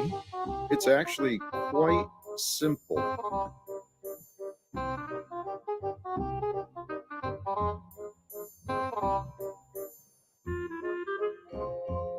But Jack, there's no power in respecting your fellow man. You want to be powerful, don't you? Well, Tom, let's not poke and let's not jest. I mean, no, we are mirroring. Actually, if we're gonna mirror, Paul is presenting very calm, very stoic. Oh, he's seething, guy. Very possibly. Well, hey, Tom, please do not. If you don't limit your Christos, anything on your mind today? You just hanging out? What's up, brother? Good to see you. No, I just wanted to come up here for the premiere. I didn't see you put the link down there earlier. So I just want to come up for Tommy's new video while I eat, and I'm on break here. Oh, okay. Cool, man. I really liked, I know I already brought this up the other day in the comments before you keep playing, but I liked when it was London Man and Tommy on Jack's. And when Tommy started premiering his video and Jack was going along with it, maybe London Man had something to do, but London Man just left. And Tommy's reaction was funny. He was like, "Run, London Man, run. London Bridge is falling down." He's like, "You're not safe for me either," or whatever he was saying. I'm like, oh, man. And this is the type of stuff. This is why I love Tommy still, despite Paul calling him an insane person and saying, why would you associate with someone like Tommy? I know there's great potential in Tommy. And I'm sorry, Tommy, but I might just keep holding that stream over your head, because who knows what's going to happen if I give him access to that stream that I took down. I mean, I trust he'll make good content with it.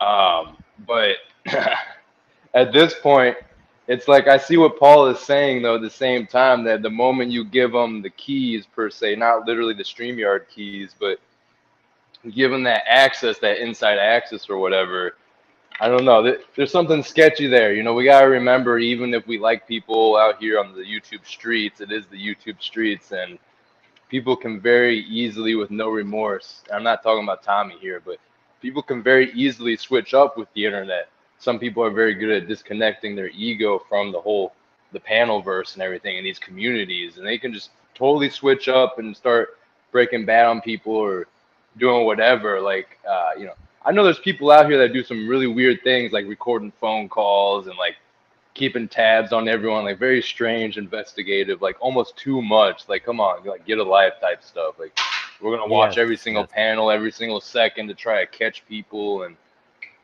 yeah, but anyway, yeah, I just want to come up here while you show the video. Right on, man. And I had to kill my camera because my connection got poor. But yeah, well said. And you know, something I've noticed, especially with Paul, you know, putting himself in this daddy context. I had sisters growing up, and the reality is when daddy says, "Hey, don't you dare have anything to do with that Illuma Tommy."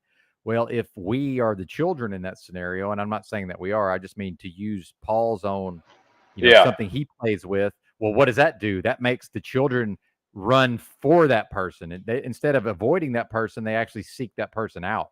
So that certainly has to be part of the dynamic. And so this goes back to what you said before about we technically don't register on a deep level with our brain, like negation. So when someone says don't do X, Y, Z, our brain is actually in a way filtering out the. I don't want to misrepresent what you're saying, but you made a good point that made sense. It's like that's it. Brain subconsciously is seeing.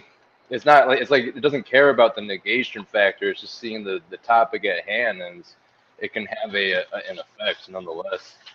Even if absolutely. You feel aware.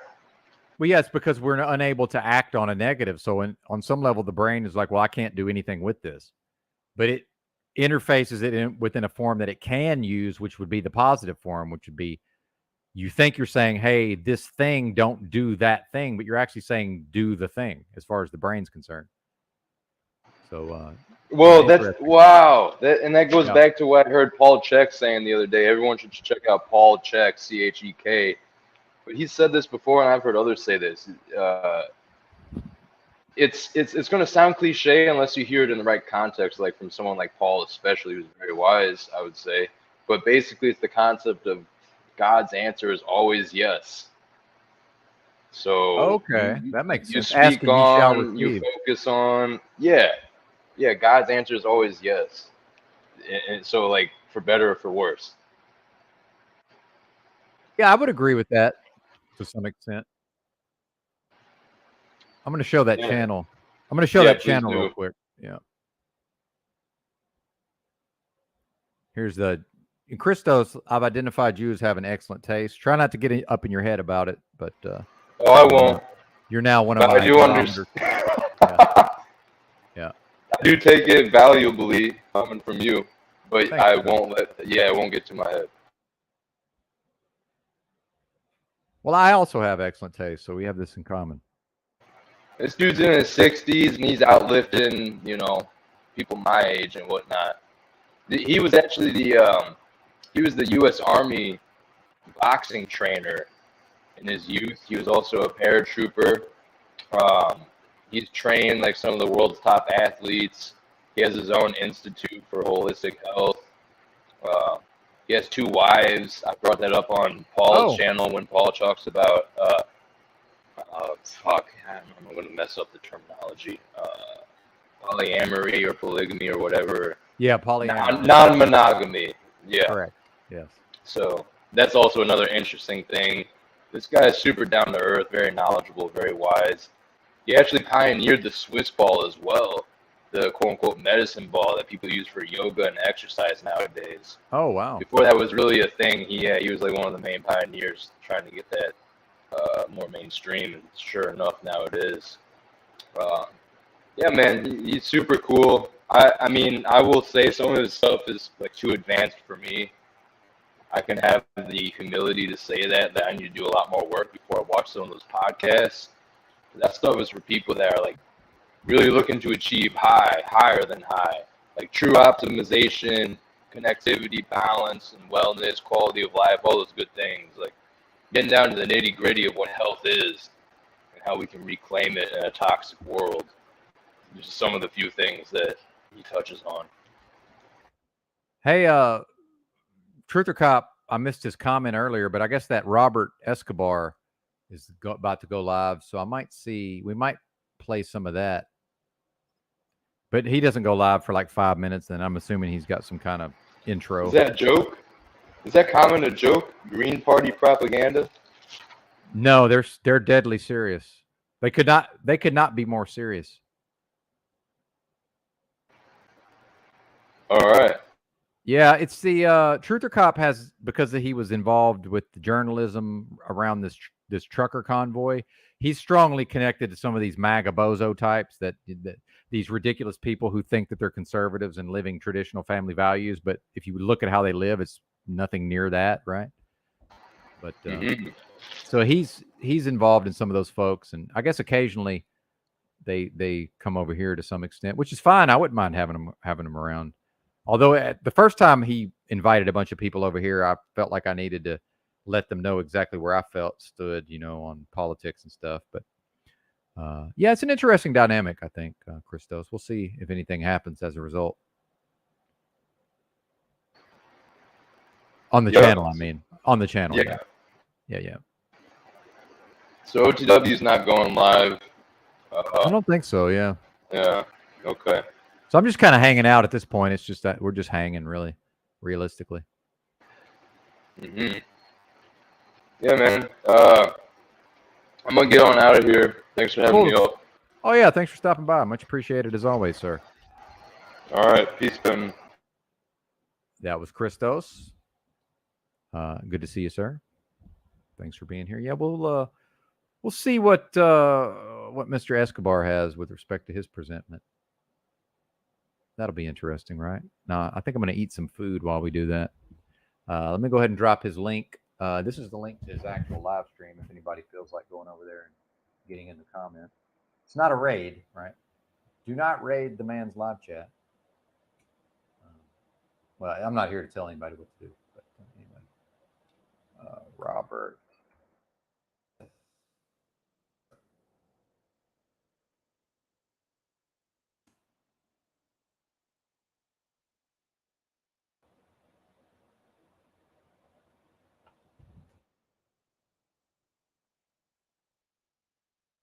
I guess we'll finish up on Tom's vid while we're waiting for this to start.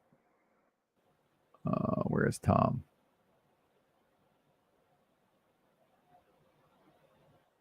I do not want this to be a place where everyone tries to engage Paul in an argument. Okay, welcome, Paul. How you doing, brother? Pursues.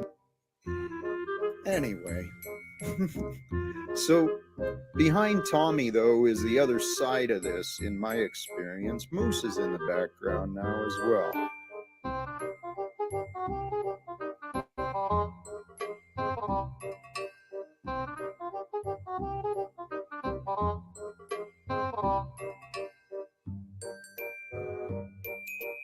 You sending Moose over to cause chaos and interrupt?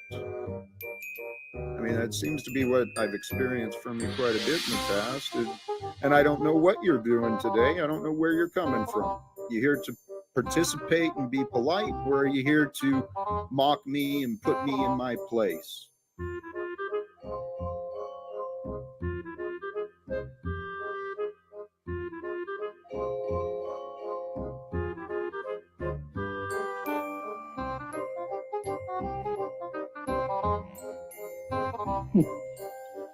Greetings, brother. How's everybody doing tonight? I'm fine. How are you, Moose? They're doing the silently look at each other thing. But this show's not about me. I just came up here to see. Actually, hold on. I was just reminded of how you left here. Apparently, I'm some sort of faggot, if I remember right. A lot of people. What a punk ass. What a fool. But anyway, welcome, Paul. How you doing, brother?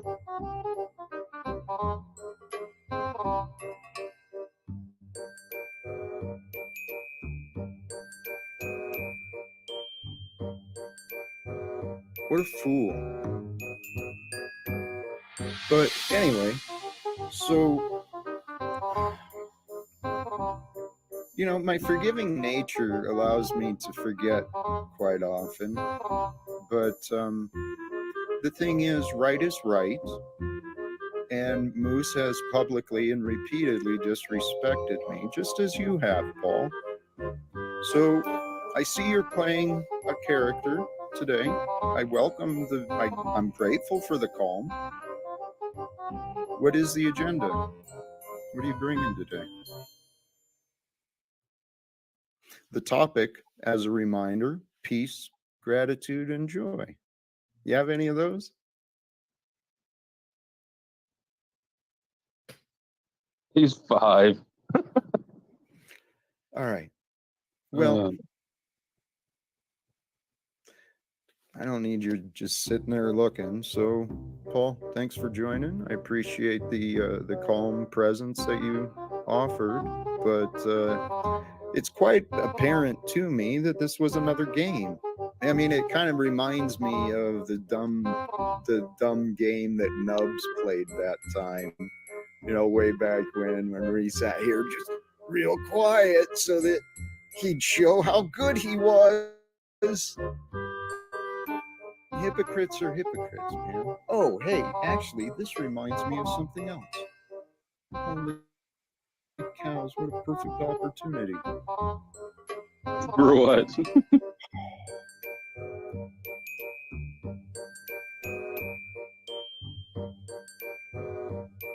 An ode to Paul. What? An ode to Paul. Without communication, there is no relationship. Without respect, there's no love. Without trust, there is no reason to continue.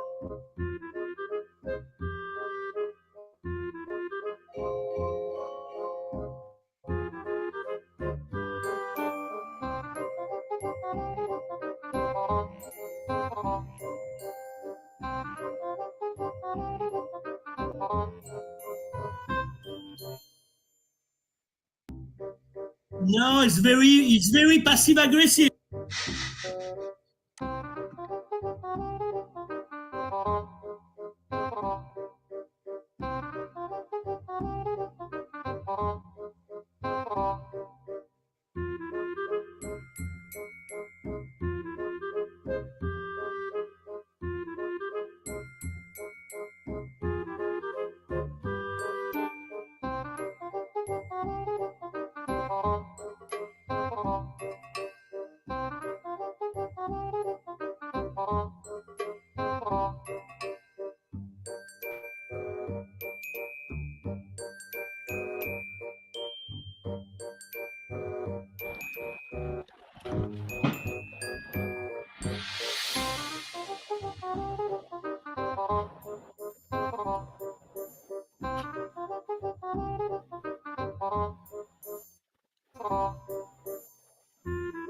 No, it's very passive aggressive. An ode to Paul. Without an ode to Paul. Without communication, there is no relationship. Without respect, there is no love. Without trust, there is no reason to continue. It's a breakup poem. No, it's very passive aggressive. Well, what's this bozo doing, by the way? We're waiting, sir. It says 11 a.m. It's 11:04. Is he building the anticipation? Well, I guess it's working. Better deliver after making me wait.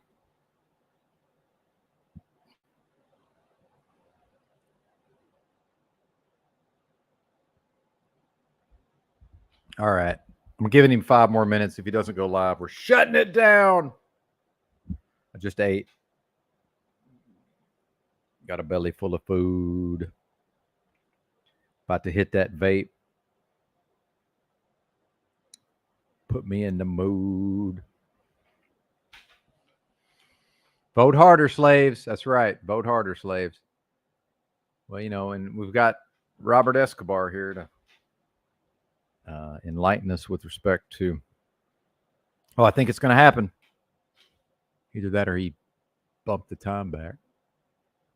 Wait a minute. Something happened.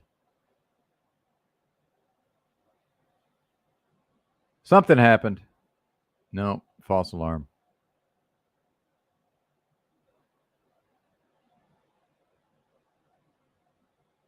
We're giving him till 10 after, and then we're out.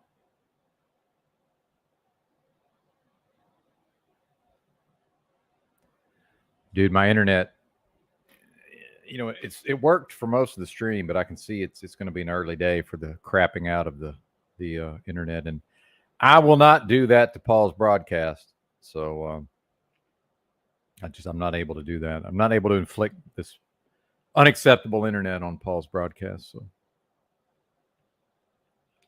I may just have to force myself to hang out at the library so that I can be on some of the live streams on Proper Instruction Motivates People.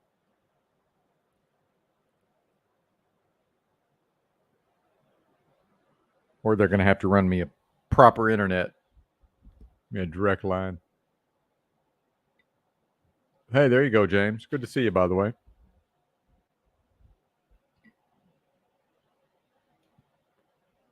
Freaking Escobar, man. He feels the heat coming down on him, I bet. He can feel it somewhere deep in his bones that we're just waiting to pounce on his content. Could have been much more horrible to Miss Sarah Jane Bangarang, right, than I was. So what's this bozo got to worry about? You scared, Escobar?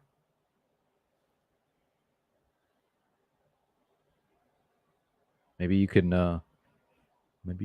win some of these folks over to your way of thinking, but you can't even go live, sir. It's 7 minutes after. And apparently he's overweight, if that was him in the videos. I mean, I'm not surprised. He's probably eating somewhere engaged in emotional eating, right? I mean, this says a lot about somebody's life to me when they schedule a live stream, and then I understand that some people like to build the anticipation or whatever, but this is not the way, man. I mean, if this is the person that's going to guide me, that's going to guide us out of the dystopia and, restore America to its rightful place in the world. This is probably the kind of thing this guy thinks about, right?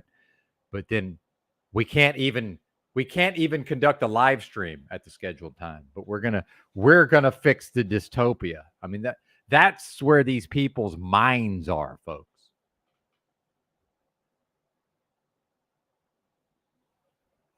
Interesting. I don't know, Ms. Bex. Interesting. How did you figure that out? Google searches? Well, it's a little different for the gals there. A little different for the gals. Yeah, we don't. Anyway, I don't want to get into that. So, I'm not here to offend the overweight. It's not my intention. I myself was one of the overweight people, believe it or not, at a certain time. Now I'm grossly underweight. I look like I'm, if imagine me in a concentration camp, I look like that, but with slightly more muscle tone because I used to lift weights. So yeah, I look like I'm in a concentration camp, but with slightly more. I got veins and just a small amount of muscle mass on me. That's right, Truther Cop. Shout out to not voting. I think maybe Truther Cop's. I don't know. I don't know enough about Truther Cop's actual beliefs, so I kind of like not necessarily knowing about his beliefs, his actual beliefs, whatever that may be. So I don't know. He might be making fun of us because maybe he thinks we're the dumbos for not voting. I don't know. I can't call it, Truther Cop. What do you think?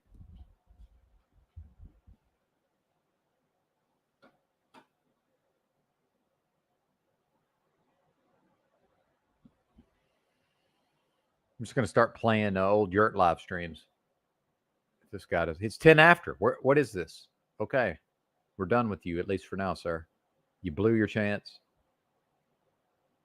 I'm closing the window. It's a wrap. I think so. That's my impression, but it's hard to say. It's my impression. Now, maybe he necessarily must at least exhibit some of those proclivities in order to mix within some of those communities. I have no idea. Yeah, the speculation's more fun, Truther Cop. It's way more fun. Thank you, Ms. Bex. This show's pretty much ended at this point. Oh, I called it a show again, but yeah, it is a show on some level. But yeah, the broadcast. Yeah, let's work through the Yurt classics. I liked his stream yesterday. For some reason, most of the time when he goes live, it happens to be when I'm out and about in the realm, conducting what little bit of business I conduct on a regular basis. That always seems to be during a Yurt live stream for whatever reason. But yeah.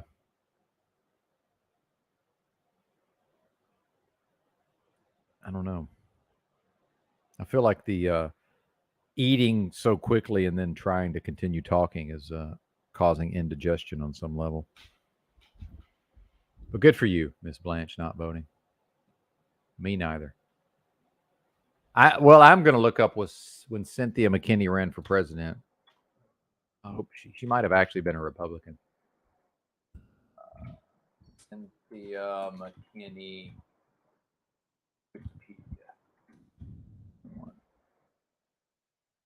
Oh, she was a Democrat. My bad. Why did I even remember? Why did I remember her as a Republican? But yeah, she was a Democrat, member of Congress from Georgia, House of Representatives. But I think she ran as something else. Yeah, she ran as she's now an independent. She might have ran as a Green Party. So we should, if Mr. Escobar if he is in favor of the Green Party, I guess I've probably voted Green Party. Was Jill Stein was Green Party, right? I think I have voted Green Party. And the 3 times I did vote, I actually for Congress, I just picked a random Green Party candidate I had never heard of. since they were on the ballot. But yeah, no more. Yeah, see at the Testes Fest. Oh, what a friggin' nightmare. I wonder if Paul caught that part. Friggin' Testicle Fest, Testy Fest in Arkansas. I'm again it, sir. Uh-oh. It means keep your head on a swivel, Miss Bex. The bastards are closing in. To email a content creator that I know IRL about maybe purchasing some beats. Have not heard back as of yet.